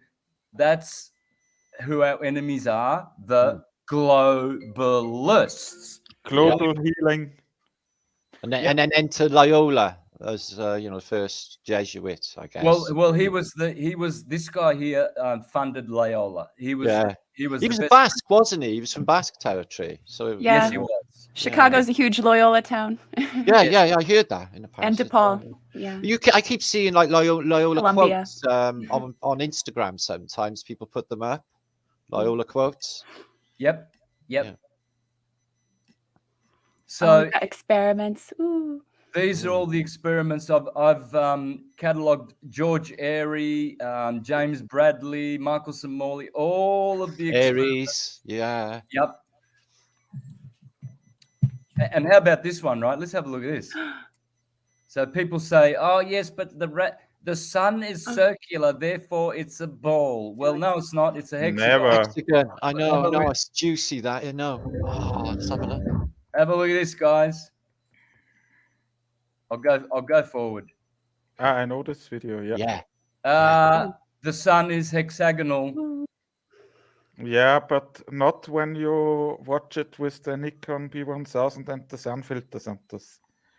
Yeah, I know, but what is the But it's the basis. I think the moon and the sun are plasma. Looks geometric to me. It looks beautifully geometric, like it's bursting out of the ether geometric. Yeah. Remember the hexagon is everywhere. It's in your DNA. It's in all the. In fact, what this guy is saying is that it's probably not the sun that's hexagonal, but there's a hexagonal network in the firmament. It's all hexagonal. Yeah, I get you. And so as the sun glides across here, projected in the atmosphere, then it shows this hexagonal form behind it, which that makes perfect sense. You know, when it comes through the ether, the way geometry is anyway, that's how we would perceive it. So I get that. So it looks like a picture of a star as well, don't it? What when you draw a childish picture of a star. Yeah, the Star of David, man. Yeah, or even the Maltese cross, or the Maltese star, or the royals have. Looks like that. There it is. I mean, he's done this over many, many days with proper filters, proper good camera. This guy's pretty credible. I mean, I don't know whether you can bank your money on this, but there's something hexagonal going on there, right? Okay. Santos, brother. Yeah. Please, I will show a video of a sun video I made without any sound, and then you will share your screen again. Okay. Okay. Have a look at this. Have a look at this one, guys. See these scientists? Yeah. Oh, it's one of your Austrians. I have the book. Right. 100 prestigious Austrian and German scientists contributed to a book entitled 100 Autoren gegen Einstein. Ich habe das Buch. I have the book, Santos. In other words, they were saying, get rid of this degenerate demon. He is fucking up science in the whole world. Wow. He needs to go. I bet Victor Schauberger was on that list. Yep. Pseudo-mysticism, abstraction. Oh, wow, that is fantastic. Oh, here we go. Quantum mechanic pack. The rat pack. Interpretation. There they are, man. These are the quantum mechanics. I can see Bohr there. I can see Heisenberg. The guy at the back, the tall guy there on the far left-hand side, that's the guy who went up in the balloon. Picard is the one in the back aisle. Right. Where? Which one? Back aisle, him. Yes, that's Picard. Yes, that's him, Picard. So they're all there. All of them. They're all there. It's crazy. Wow. Here's the book. 100 Atomen gegen Einstein. Can you see it, Matt? Yeah, yes, cool. Yeah. Very cool. Yeah. Wow. Yeah, it's my too many liars for one picture. That is wow. Yeah.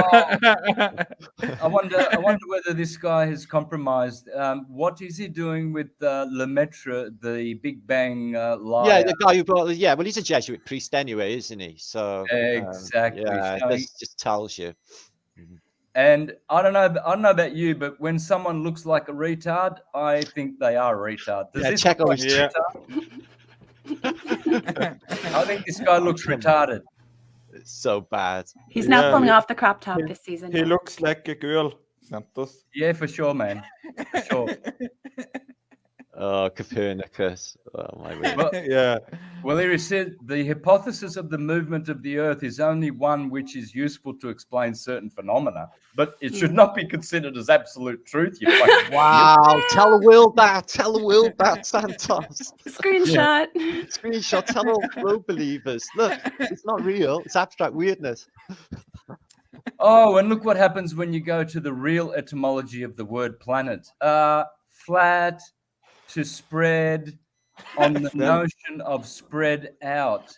Oh well. You can make French plate to place. Yes. Yeah, that's true. And Italian, isn't it planeta as well? Planeta, which means plane. In Spanish, it's planeta, which is plano, which means plane. Terra plana. Tierra plana, exactly. Wow. Flat Earth. Yeah, What you say in German? It's flat Earth, isn't it? Flache Erde. Yeah, I can never say it. Flacherde. And here we have the good old book, which is my favorite book, the Bible, because I know how to read it. It's not a literal book; it's a literary book of poems of spiritual science. And look at all these scriptures. Chronicles: He has fixed the earth firm, immovable. Psalms 93: He has fixed the earth immovable and firm. Psalm 96: He has fixed the earth firm, immovable. I mean, we get the point. Yeah, man. The Quran's the same. That's a flat earth book. I pulled a taxi driver on flat earth and he showed me the Quran. He started reading it out. And it was out of flat carpet. You know, it's just like, wow, you know. He's like, yeah, of course. Yeah, I meet a lot of people where you know, we make that connection and they're like, oh yeah. And they say less, but they just know. They know. It's only this Western theology that's pushed it. I think, you know, my friend, I got a friend in Thailand and his wife brought up in Thailand, and you know, it's like it was a natural given to her. The earth was flat. You know, they didn't really push globes on him, you know, where she came from. So just this Western theology, isn't it? Pushy with it. Now I've got a PowerPoint presentation. Since we mentioned the Quran, I want to show you what some friend of mine sent to me. Look at this. This is the Quran, right? I'm just going to leave this for the viewers. Here we go. 15:19. And the earth we have spread out and set thereon mountains firm and immovable, and produce therein all kinds of things in due balance. He has made the earth like a carpet spread out. That's what I read. That's what you read to me. Yeah. Fantastic. Look at all these scriptures. I'll leave them here. And then there's this one, down water from the firmament in the Quran. Have a look at this. The firmament. Look at this. So we completed them as 7 firmaments. I've always been saying this. 7. Right? I know. 7 layers. I know. They know. All right. Have a listen to this one. Right now, I think I've got the correct order that science has given us of all the 7 spheres. Now, the first sphere is the troposphere. The second one is the stratosphere, then the ozone layer, then the mesosphere, then the ionosphere, then the thermosphere, then the exosphere. There are 7. Yeah. Now, right. Yeah, you got it. Now, guess what? They all relate to the 7 planets, so-called planets, starting from the moon and ending with Saturn. Let me explain. You mean wandering stars? Yeah. So the troposphere is actually the sphere, the electromagnetic sphere that the moon generates. The stratosphere is Mercury. The ozone layer, well, ozo is another way of saying Venus, Isis, ozone. Meso, well, we all know that means the middle, and the sun is in the middle of the seven. Now, how about this? The next one's is Mars, and what we call that? Ionosphere. Well, Mars rules iron. Iron, yeah. Right? And then Jupiter, we know that Jupiter is hot. Well, that's the thermosphere. And we know that Saturn is way, way out there, and that's the exo, out of everything sphere. So the seven spheres actually agree with the seven orders of the seven planets by name. Just tells you. Yep. It's crazy. With Saturn, it's a giveaway because it's the highest step and it does the tightest circle. It just shows you that it must be reducing as it goes up the dome. It just must be, rather than completely flat. Exactly. And look at this, guys, in the Bible, in 2 Samuel, there it is, flat earth. Oh my God. Yeah, very cool. This page is very cool, Santos. What? I haven't seen that. Yeah, I know this page. Here's John Calvin. We will see some who are so deranged, not only in religion, but who in all things reveal their monstrous nature, that they will say that the sun does not move, and that it is the earth which shifts and turns. He's talking about Copernicus, his contemporary, of course. Yeah. When we see such minds, we must indeed confess that the devil possesses them, and that God sets them before us as mirrors in order to keep us in his fear. There you go. Mm-hmm. Here's George Orwell. It will be seen that my reasonings for thinking that the earth is round are rather precarious ones. It does not rest on reasoning or on experiment, but on authority. And how can it be otherwise when the range of knowledge is so vast that the expert himself is an ignoramus as soon as he strays away from his own speciality? Mm-hmm. Most people, if asked to prove that the earth is round, would not even bother to produce the rather weak arguments I have outlined above. They would start off by saying that everyone knows the earth to be round, and if pressured further, they would become angry, and in a way, sure is right. This is a credulous age, and the burden of knowledge which we now have to carry is partly responsible. Martin Luther, well, he says this dickhead called Copernicus is just that, is a dickhead, and he's trying to change God's order of natural things by making the earth move. What a effing retard. Basically, that's what he did. And Martin Luther actually stated that, did he? Yeah. Well, let me see if I can make this bigger so you can actually... Probably called him a Dummkopf. Yeah, Luther also was Freemason. He was, but you have to understand, man, not all Freemasons agree. Not all Freemasons work for the same agenda. Agreed with that. All right, there it is. That's what he said. I basically paraphrased him and made him. Excuse me. I'll leave that up there. Matt, no problem. All right? Yeah, sure. Okay. Do it. Let me show you some other delicious things. It's very, very juicy. Yeah. And there's the quote in clear writing. What that says there is repeated here. Okay. One of my favorite. This guy to me is the god of syncretism. This guy is the most amazing mind that has ever been blessed with. Is amazing. Ever. The number one modern day superstar truther that ever existed. It says here, mankind take it for granted nowadays that the sun is fixed in the middle of the planets and these planets revolve around it. In the near future, it will be realized that the school of Copernicus, the Jesuit, and Kepler is very convenient, but as an explanation of the macrocosm, it is not the truth. Yeah, Santos, this is it. Here we have William Blake making a mockery of the globetards.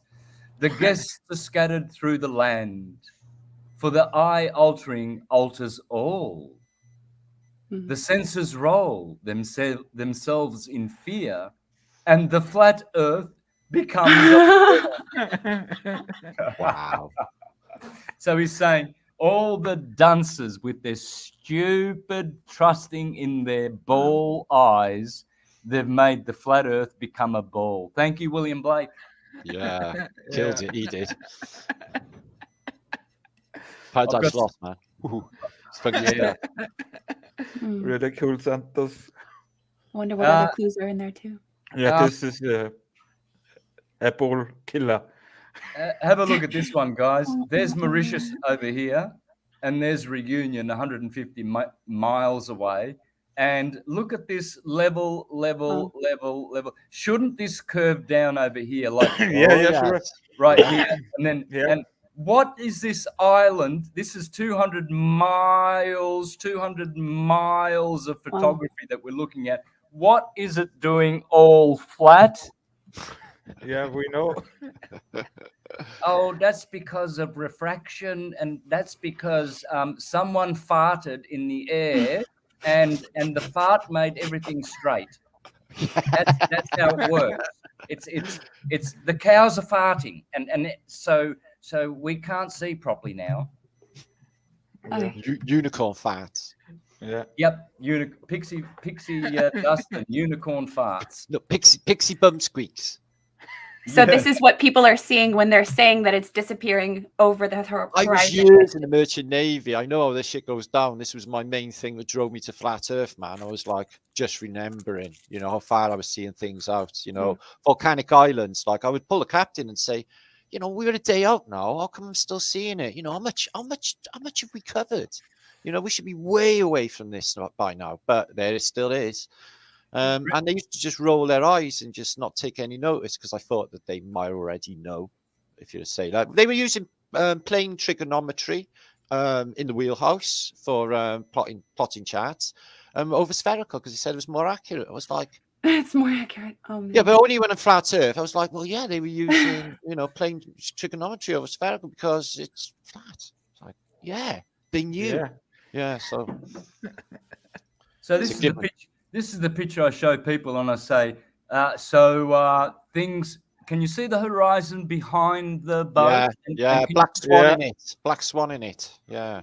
Yeah, exactly. So remember, of course, we all know the cockhead called Brian Cox is named appropriately. No, I don't call him that. I have a special name for him for when I bump into him, which I will because I have planned it.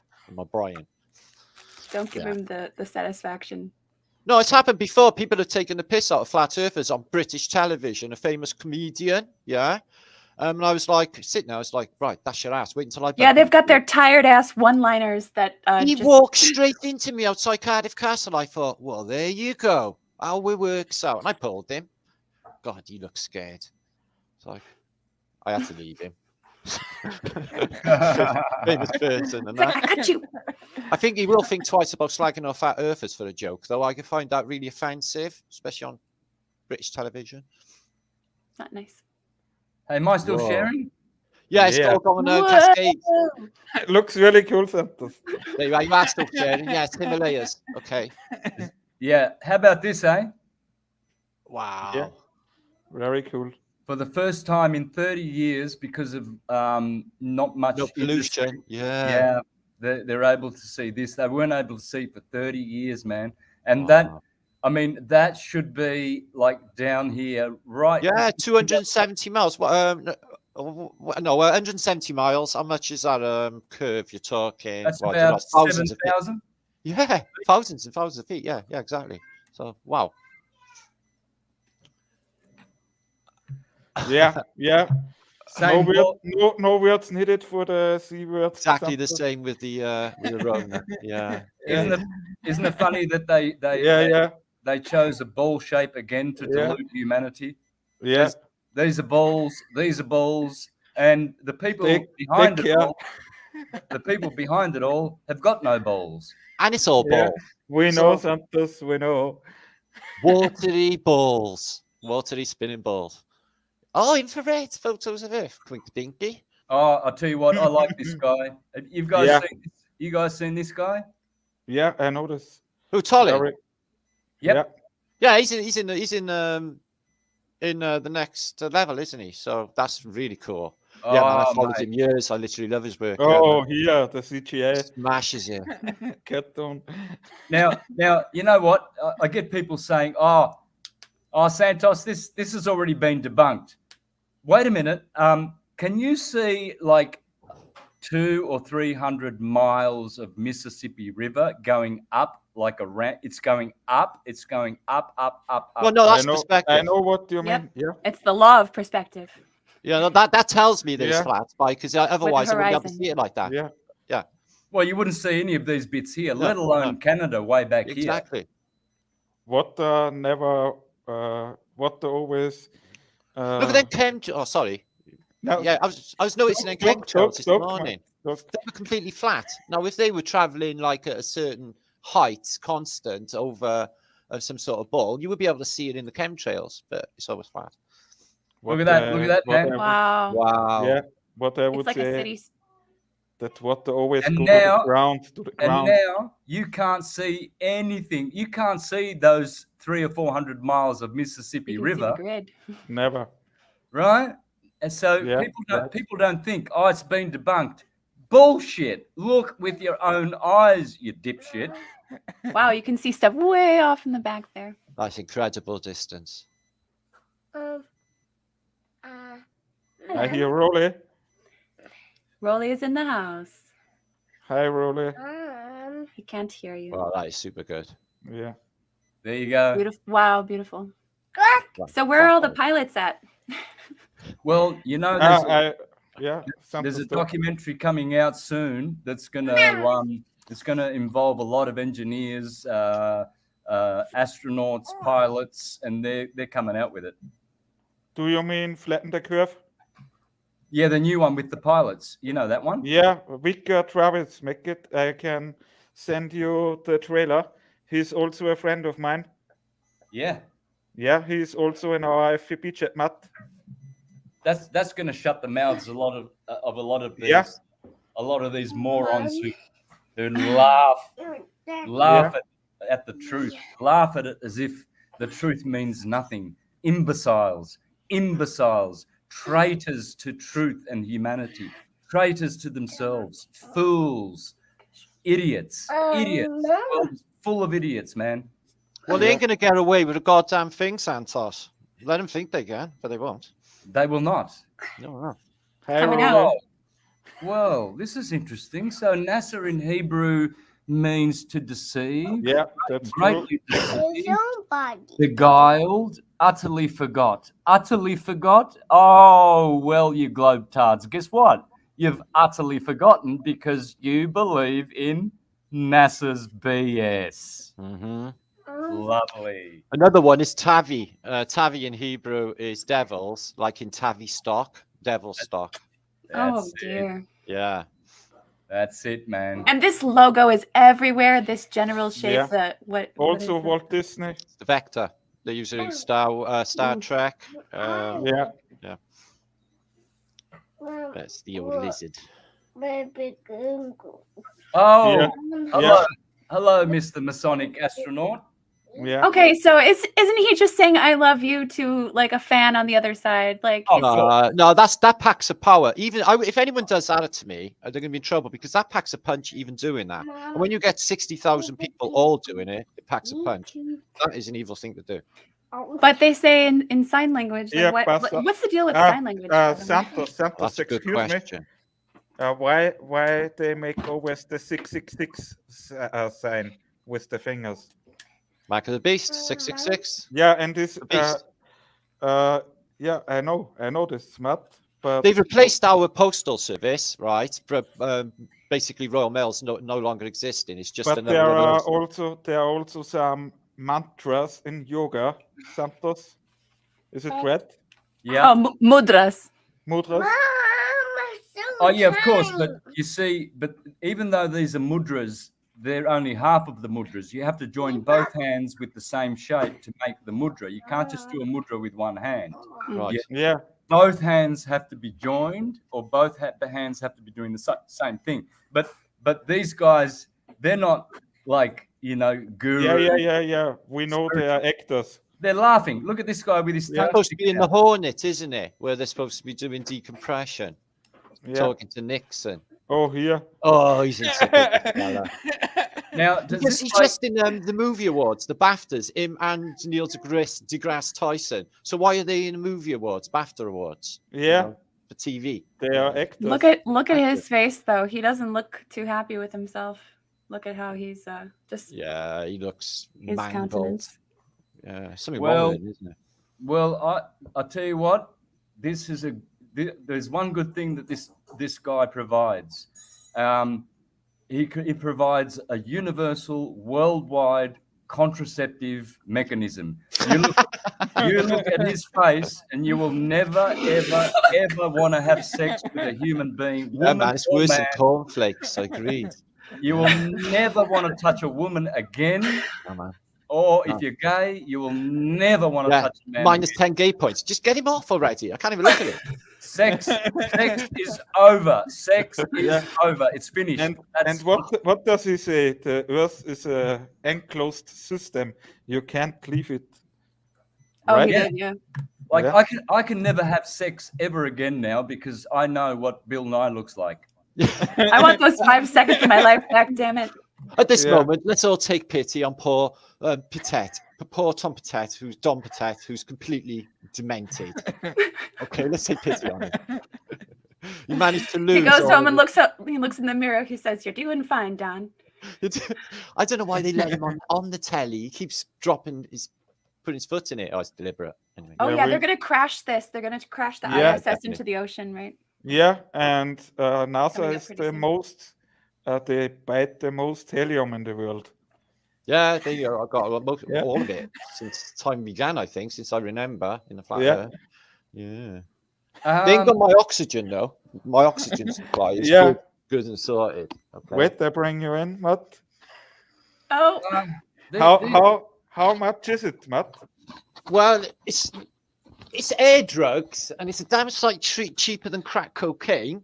So, and it lasts a long time more as well. So, yeah, but it's quite nice. It's about 20 quid, £20 for a bottle, and it's how many liters? 22 liters of air in there. Oh wow! Yeah, so I could do like literally James Bond fighting sharks under in a pool and kick the shark in the face, like James Bond, with one of them in my mouth. You got your bat shark oxygen. My son's bought a complete radioactive protection suit. Okay, we haven't got the mask. We have got some like gas masks, World War II and stuff. Yeah, but we're gonna, the whole thing. Yeah, the whole Chernobyl gear. Oh, bye, very Kappa. cool. Kappa's going. Yeah, I've seen. Okay, goodbye. Ciao. Kapalosich. I have nipped back and forth to chat, saying hello to everybody. Flat smack your neighbors. Flat smack your mama. My mother was a flat earther. Yeah, cool. Yeah, she thought it was the stupidest thing ever. That after listening to Flat Earth for a couple of years, she was like, "Oh my God, I can't even believe I believed in that. It's the stupidest thing ever." It's like, yeah, I know. It's cartoons. It's cartoons. I know. Yeah. Yeah, my mother too. My mother worked it out. She's intelligent. My mother's she understands all the syncretism I've ever taught her. And as soon as I explained to her about the flat Earth, she got it. She said, "Yeah, of course." Yeah, makes sense. My mother listened to endless hangouts talking about it, and she's like, "Yeah, you know," she's like, "These people, like, you know, rational thinking people, and they really do, you know, got an iron conviction that this is the case." And she really started to think about it, and it's like, yeah. After a while, it was a given with her. She got it completely, which was cool. least you never die thinking it was a ball. Oh, I remember this. Yeah. Yeah. If you use a compass, you also have it hold flat on a bowl. Yeah. Still gonna be pointing towards the center. What's this? This is like a 60s thing, isn't it? This with the elephant.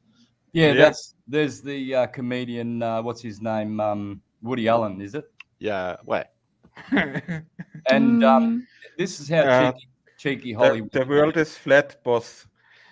Wow. Even then. You know, they stick it. Brazen. Yeah. Ooh.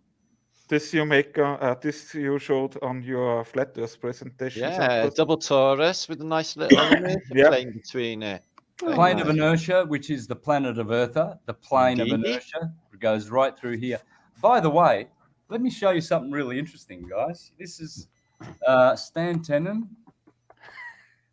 Dance of the Hebrew Alphabet, Part 1. This is for you listeners, all right? Guys, watch this guy. He's a Hebrew scholar, and he explains. Let's have a listen to this. Drawn these lines, which represent the edges of a particular kind of knot, which we'll get into later in the tape if we have time, or on a supplementary tape. What you realize is that this can be very much like a kind of bowling ball, where if you could put your thumb down into the middle, you could grasp between each of these edges. And it would look, if I can display it for the camera, just like a hand. Remember, my thumb is going into the middle, and what I'm saying is that each of these regions, from here to here, would be a hand.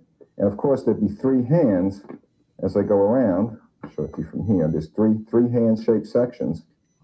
And so there'd be 4 fingers in each one, the thumb in the middle. There'd be 12 fingers around the perimeter. And thus you have 12 tribes around the seed center, the star, the tabernacle, if you'd like. In other traditions, there are 12 apostles, there are 12 knights around the round table, there are 12 imams of Shia Islam, there are 12 houses to the zodiac. There are a whole number of 12 around 1 forms.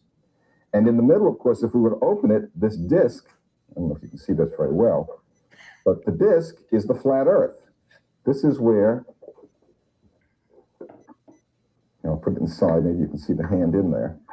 You put the hand inside, this disc becomes the Earth. There's the sun. This is the heavens, the dome. And what we've got in our model, again. So what's he showing? He's showing an apple, guys. And why do we call it the Big Apple? Because the torus field is in the shape of an apple. It's Adam's apple. It's the apple that Eve ate. It's the apple that Sleeping Beauty ate. The apple of incarnation. The apple is the fruit which designates or mostly symbolizes the torus field. And he just showed you what the Hebrew scholars think. The flat Earth is in the middle, intersecting. It's the plane of inertia. Period. Yeah. It's brilliant. That's it. They just nailed it. Yeah. So there it is. Dance of the Hebrew alphabet. That's for all the clever people who want to, really advance their intelligence. And there it is, guys. This is what we're living in. It's clear that everything is in the waters. It's all in water. But I think the firmament is also flat, Santos. Well, this is the thing. There's the vault of heaven and there's the firmament of heaven. I believe that this is what we call this is the vault. But the firmament, yes, it is flat. Yeah. It is. I believe it is. But it's flat. It runs from here to here flat. The firmament is another thing altogether to the vault. Now, I learned this from a guy of the 6th century who wrote a book about the flat Christian earth. This is 1400 years ago. This guy came out and wrote a book called The Flat Christian Cosmology, because those days there was no talk about balls at all. And he explained that there is a vault above the firmament, or whatever. But there's two actual things that we're looking at. In fact, yeah, sure. That's the law of perspective. But you can tell that it does curve down, because here in Encyclopedia Britannica or Americana in 1958, it actually says that the edge of the firmament is actually only 13,000 feet high. So we know that it does curve down. It has to at Antarctica. Have a listen to this. Yeah, this was Operation Fishbowl. Maps that were here on Earth before 1958, before the governments took them out. And I'm going to show you the Encyclopedia Britannicas in the public libraries before 1958. Here's volume 2 out of the alphabet A. And we're going to flip to the Antarctica, and this is from 1958, as you can see. Now, we're going to flip to the Antarctica and see what the Encyclopedia Britannica from 1958, before the Antarctic Treaty, says is there. Now, you won't find this in the new encyclopedias because the government's banned them. But what I want you to notice right here is, notice how it says the flights proved inland areas to be featureless in character, with a dome 13,000 feet high at about latitude 80 degrees south longitude. So that's only 80 degrees south. There's supposed to be 90, right? All up. Well, that's interesting.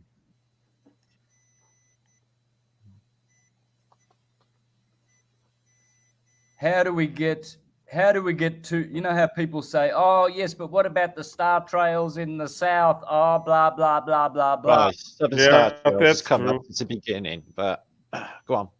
Well, here it is. Yeah, exactly. Yeah, right. we know. Try to put that into words. You need to do. Yeah, I know. People don't understand that what's in the heavens is mostly an optical illusion. Think about the rainbow. Is the rainbow that you're seeing, is it there? Is it physically there? No, it's not. I thought it was a full circle. It's a projection, isn't it? Yeah. It's not that you can't go and grab it and put it in your pocket. You could get to where it's a field away. I've literally looks like I could have got to it, but the closer you get, the further away it gets. It's just not there. Like in San Diego. Exactly. God placed a glass-like dome over the world that cannot be penetrated. And these are all the scriptures. The flat earth sets upon, etc., etc. There it is. This is a good one. Santos. This is in the Bible, guys. Yeah. We know. Did you know the Bible brings me to flat earth? Oh, yeah. Me too. Me too. Yeah, cool, Santos. Cool. The apple. Did you say? He said the Bible. The Bible. Oh, yeah. Sorry, Martin. Oh, look at this. That's what I used in my book, an image of this. Yep. Yeah. It's a beauty. Yeah. This is the only form that the universe knows how to make. Yeah. Look, they've designed some of the buildings on the same structure, the four angels, microcosm, macrocosm. This is how the whole thing works. It just gets, like you say, with Russian dolls, smaller and smaller and smaller and smaller. But look at that. Beautiful. Yep. And then there's always this other reciprocating processional energy field that is turning in the other direction anyway. So, how can we, from our perspective, explain how, the southern stars seem to turn in the opposite direction? Exactly. Well, we need to understand electromagnetic fields for a start. And they're completely weird, especially with declination and everything. It's just, wow. That's nice. Yeah. Here's the Hindu system. There's Brahmandala. There's the North Pole. The stars and the sun and the moon going around over the top, clearly. And then there's the 7 hellish planes below. And then there's all of these 17 or 16 heavenly realms, above. And here is what they have called a soft sun. So there's another realm up here as well. This is real stuff, man. This is real science. People look at this and think, oh, that's a nice cartoon. Weren't they funny the way they invented these cosmologies? They didn't invent them. They knew them. Yeah. Yeah, we know it's electromagnetic. That's Norse then, is it? There's Asgard. There's the Midgard. It's a tree. It's Tree of life. Yeah. God of Eden, and it's Axis called... Mundi, Mount Meru. Yeah. Now get this, in Spanish, a tree is called arbol, bol, right? Arbol. Wow. Yeah. Well, Der Baum des Lebens. Yep. Well, see this hourglass in here? Yeah. It's called a hyperbola. Yes, it is. Hyperbola. Wow. Yeah. It's the tree in the center of the Garden of Eden. The hyperbola, the arbol. Rupes nigra, also on the Mercator map. See how a tree is a torus field? Yeah, man. Yeah. And the seed is in the trunk. There is the human being. That's how everything works, man. There's no other pattern. There's no other form. There it is, the torus field, the soul of the individual. That's the soul, 7-colored soul. Oh, I'm always trying to put basically violet light and trying to, basically charge up my crown chakra. Which is, Yep. Purple. So that's my mood light for most of the time. Yeah, I've seen that. Admiral Bird. Here's me. I'm in the Yucatan in Quintana. I'm in Quintana Roo, which is Mayan, 100%. Oh. And this is what they said. The Maya thought the Earth was the center of all creation and that it existed on a flat plane instead of a sphere spinning through space. The Earth extended into infinity on this endless plane with layers below making up the underworld and layers above making up the heavens. There you go. Sweet. Very cool. Yeah, flat map. There's our Freemason Admiral Byrd there with the real map of the Earth behind him, sticking it under your nose. And of course, Globetards will say, oh, yeah, but that's only a stereographic projection of the globe. You flat earthers are so stupid that you can't see. No. These guys, they are smiling for a reason, man. They're hiding. Why would they even put that behind there? What? He went to Antarctica. Where's Antarctica? Why don't they show Antarctica? Yeah. It's not on there. No. No, they know exactly what they're doing. Santos, why you believe that Admiral Byrd was Freemasonic? Say again. Was he an admiral? Why do you I don't think you've been an admiral without being a high up Freemason. That's one of the highest posts in civilization. That was off the prisoner then, wasn't it, Santos? Okay. Yep, it was. There's the wall, man. Yeah, we know. The prisoner? You mean the show? Yeah, the prisoner, yeah. Antarctic Circle. 50,000 miles around. Well, Captain Cook said it was 67,000. Indeed. There you go. Captain Cook went out to navigate the 7 seas and find the end of the world. He sailed for 60,000 miles, never finding the end of the wall. Yeah, that's true. 111,000 kilometers. Here's one for you, Manny, in Germany there, the Reichstag Dome. Wow. Yeah, I've never seen this. There it is, the dome, and then there's the vortex at the North Pole.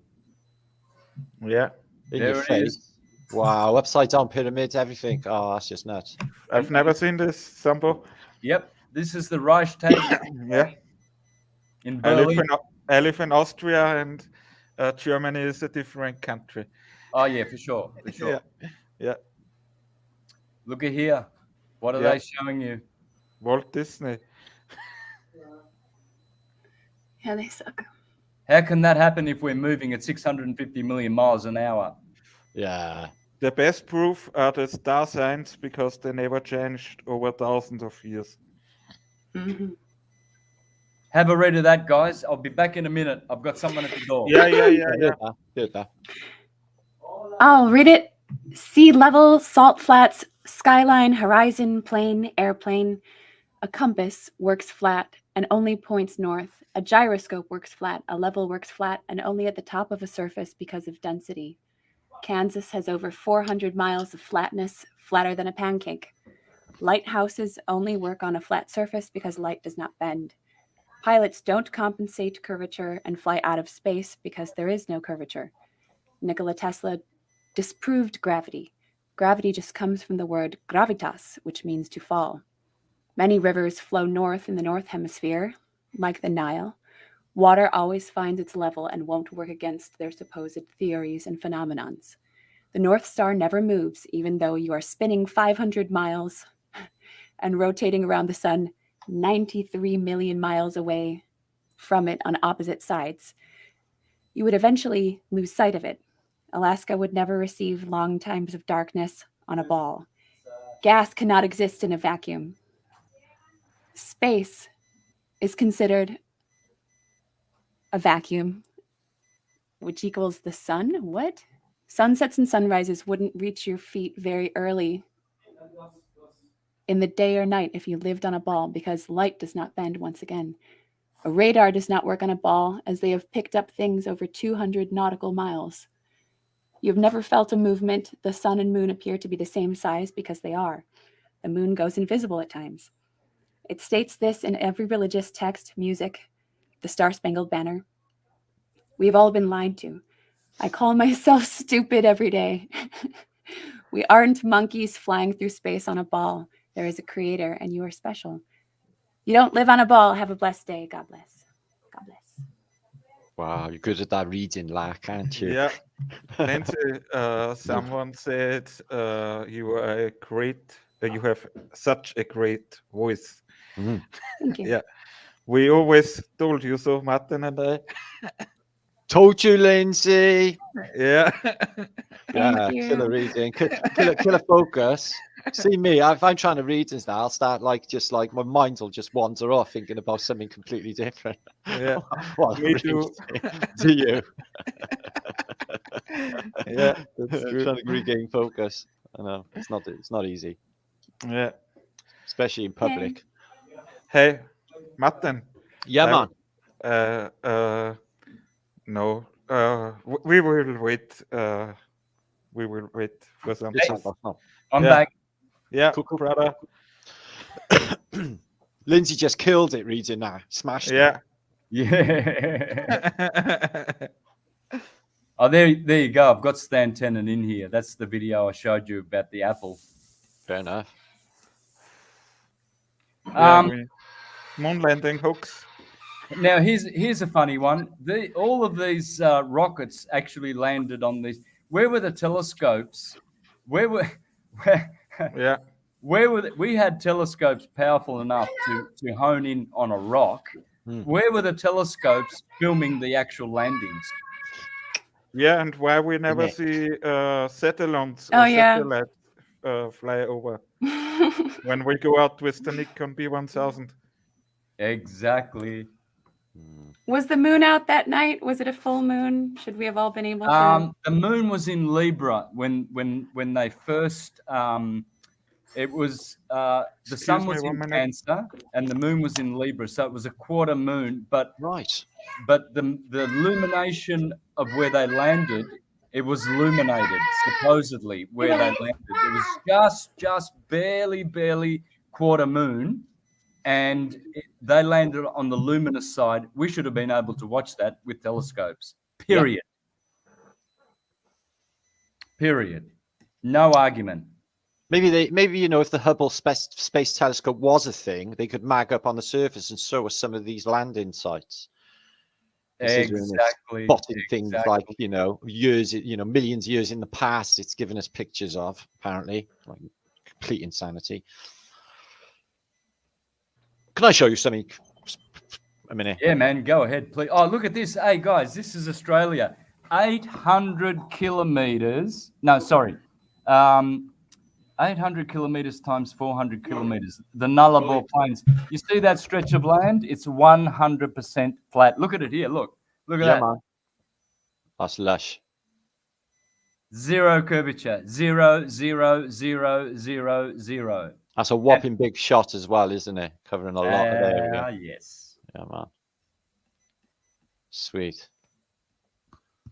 And this shows the perspective. This shows all these ships. They're all going up, up, up, up, up. They're not going down, down, down, down, down. So curvature is a crock of BS. Mm-hmm.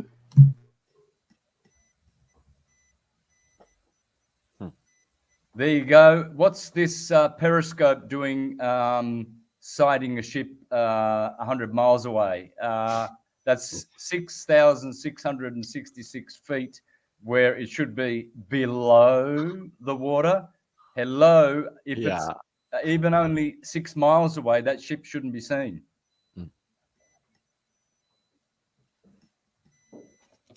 There we go. Neil disgraced Tyson. Yeah, the dropping mic. I seen somebody drop the mic only last week on some sort of big talk. Somebody dropped it. They keep just dropping the mic like if it's a symbol or a dig towards flat Earth. It's like a thing that's been come with them. Yeah. True, Matt. Dropping the mic thing. Hey guys, I gotta be wrapping things up here. So okay, Lindsay. Yeah, me too. At the bottom of the hour, I've got to go. So another 10 minutes for me. okay. It's been a pleasure. So gotta get on with it. But yay! So glad this went down. And we love you, Lindsay. We love you, Lindsay. Much love. And we will do this again, okay? Indeed.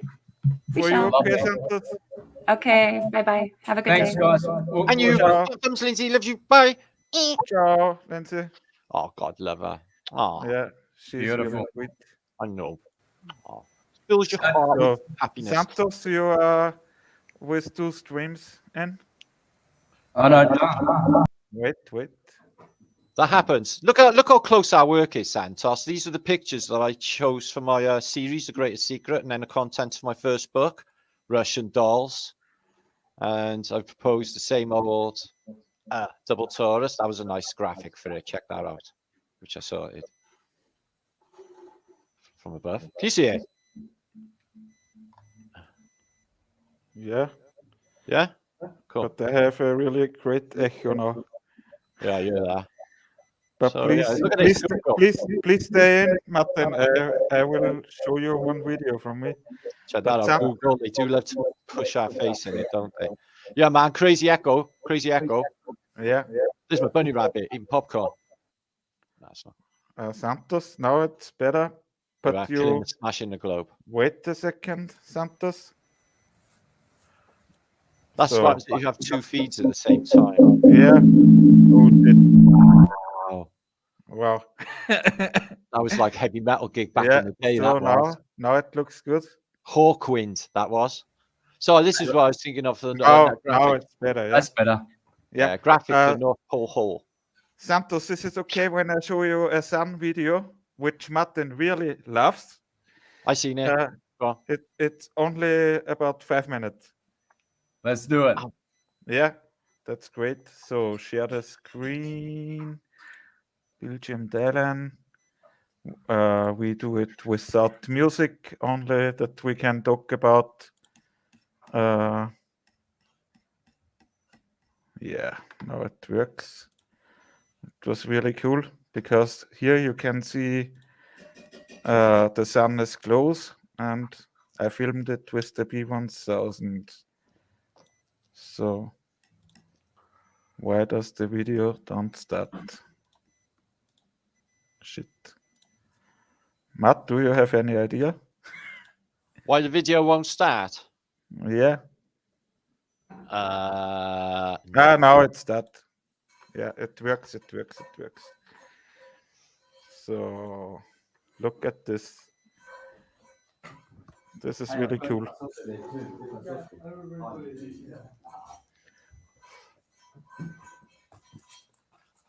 Is Dave still about then, Santos? Hey? Is Dave still about? I'm Paige. Yeah, man. Yeah, he's here till the I think he's going home tomorrow, the 12th. Is it? Weiss. Do you talking about Dave Weiss? David Weiss. Yeah. He's also in the next level. Yeah. Yeah. This was with sun filter, and now I bring off the sun filter and look at the beautiful color of the sun. Can you see this, Santos? Yep. This is the sun spectrum. You can see the 3 little birds fly, and the sun is in the clouds. The sun is not 93 million miles away. It's our local sun. Yeah, it looks like it's got clouds behind it as well, doesn't it? So. Yeah, sure. That's why when you fly with an airplane, you sometimes overfly the sun. But it's really cool, yeah. Yeah, I love it when the sun illuminates just the clouds locally to it, and not. And here, here I took the video in the negative mode. Right. And that's really cool. And when we Pretty. Yeah, really cool. So when we go here, and here you also can see clearly the Martin. What's the right word in English? For the disk of the sun? No, not the sun, sondern the spectrum of the light. You just said it, the spectrum. That's right. Yeah, okay. Yeah, that's cool. Yeah, that's what you got. Oh, that's trippy. Yeah. So, yeah, I hope we see us very soon. Can we do this in 2 weeks, maybe again? Yeah, for sure, man. Yep. Yeah. 9 o'clock's a good time for me as well. Yeah. And I think Friday's the best day for me. What's with you, Matt? Friday, I think. Me, I'm going to be on tour, brother. You're on tour, yeah? Yeah, end of the month. I'm all right for a week. Yeah, Santos, you will do it with me and Lindsay. Yeah, for sure. Yeah, end of the month I'm on tour. 28th it starts, 20th of March, Cardiff. Yeah. Yeah, brother. So, use me half an hour of your life, if you will. For the convention, it'd be worth it. You wake up millions of people, and it'd be like fantasticness, Santos, beyond belief. Yeah. Imagine the buzz. It would just be electric. We want to do that. Sure. Honestly, it'd be brilliant. I make my peeps really happy. I put really big promos out as well. Well, we're gonna have probably in May, June. We're gonna have a really big event here, and we're going to be inviting a lot of flat earthers to come over, man. If you want to come over and do a presentation, come to the best land in the world, Mexico. Join us, be a keynote speaker. Yeah, what's the deal with because I'm never going to have a vaccination of any sort in this lifetime, so it's none of that shit. Ian said no test, no mask on a plane because he said he bloody posted a picture of him and his wife on the plane. Nothing going on with anyone. So what about getting out though? You know, is there any weirdness going out? No weirdness in Mexico. To get out, there might be weirdness to get back, but we'll look in Britain. I get weirdness anyway. Look at me, Santos. Yeah, they're like this with the rubber gloves when I'm walking through. Hello.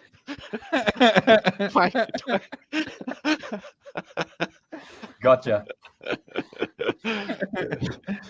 Yeah, we never wear a mask. I'm very tempted. I would love to do that. If you do get something together, I got after all of this and the big conference, I got something further on down the line because I'm not stopping on this, but later on in the year. But I could definitely do that. That would be fantastic if I could present something like, get big attention on that. Next time I will show you the Elektrolysegerät for the water. Santos, it's really cool.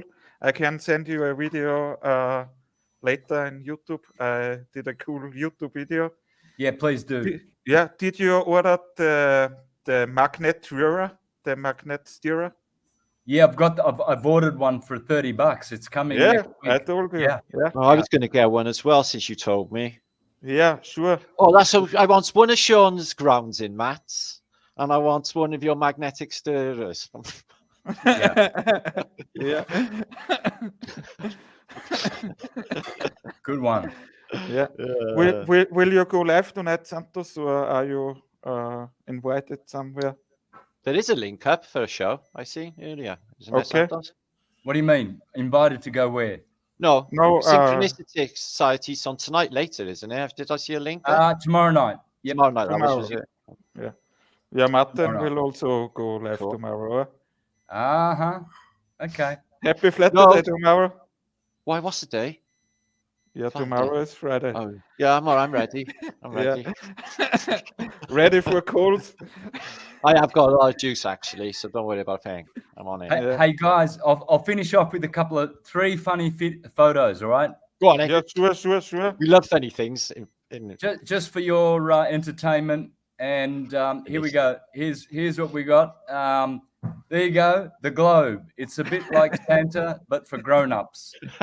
Yeah. And then we've got here, guess what happens to Humpty Dumpty, the ball? He gets thrown off the wall and breaks into millions of pieces and never can be put together again. So what is the globe PSYOP agenda all about? Well, it's about a half-assed, asinine, jackass theory, and it is doomed. That's pitiful. Yeah, really cool. Yeah, well, I mean, this donkey's happy, you know. So yeah, he looks happy enough. Yeah, he looks like he gets around. He's all right. He knows how to get around. So man. This is not, you know, any kind of derogatory thing to animals, but it just shows that it proves a point. It's a half-assed, stupid theory by the Jesuit demons, and guess what? We're going to throw Humpty Dumpty off the ball because there's only curvature where I see it, like there. Yeah, that's the only time I ever see we know well, Santos. Yep, those are curves. Those are curves. All right, guys. Life is so sweet. So let's say goodbye to the double flat thumbs to infinity. Yeah. Thank you so much for your energy, Santos. Yeah, yeah. Very cool. All the best. Until next time. Yeah, sure. See you guys. I'll speak to you soon, man. Yeah, speak us soon. Bye-bye. Ciao. Goodbye. I'm going to upload this to my channel for later, for the weekend. Yeah, sure. I think, yeah, that would be great. Yeah, sure. I will send it to you. Oh, that would be even better because YouTube downloading is a bastard to get just lately for some reason. I don't know what's going on. You've got to go through a few of them to get them to work. YouTube downloader works sometimes only one day later. You find that, don't you? Yeah, that's what I find. Yeah. But I will send it to you tomorrow in Telegram Pro. Oh, that'd be great. Oh, not in Telegram because I can't get it on my computer at all then. Facebook would be better. It's too big the file. In Facebook you only can. In Facebook, yeah, I can bring Telegram up on you. Don't worry, I can. Yeah. All right, then much love. I gotta go. Yeah, very cool. Crowd in there. Sure. See you on the scene. See us tomorrow. Yeah, see you flat day. Happy flat day. Thanks, Manny. Epicness. Sure, Matt. Ciao, brother. Have a good rest of the day, anyway, brother. Yeah. Ciao.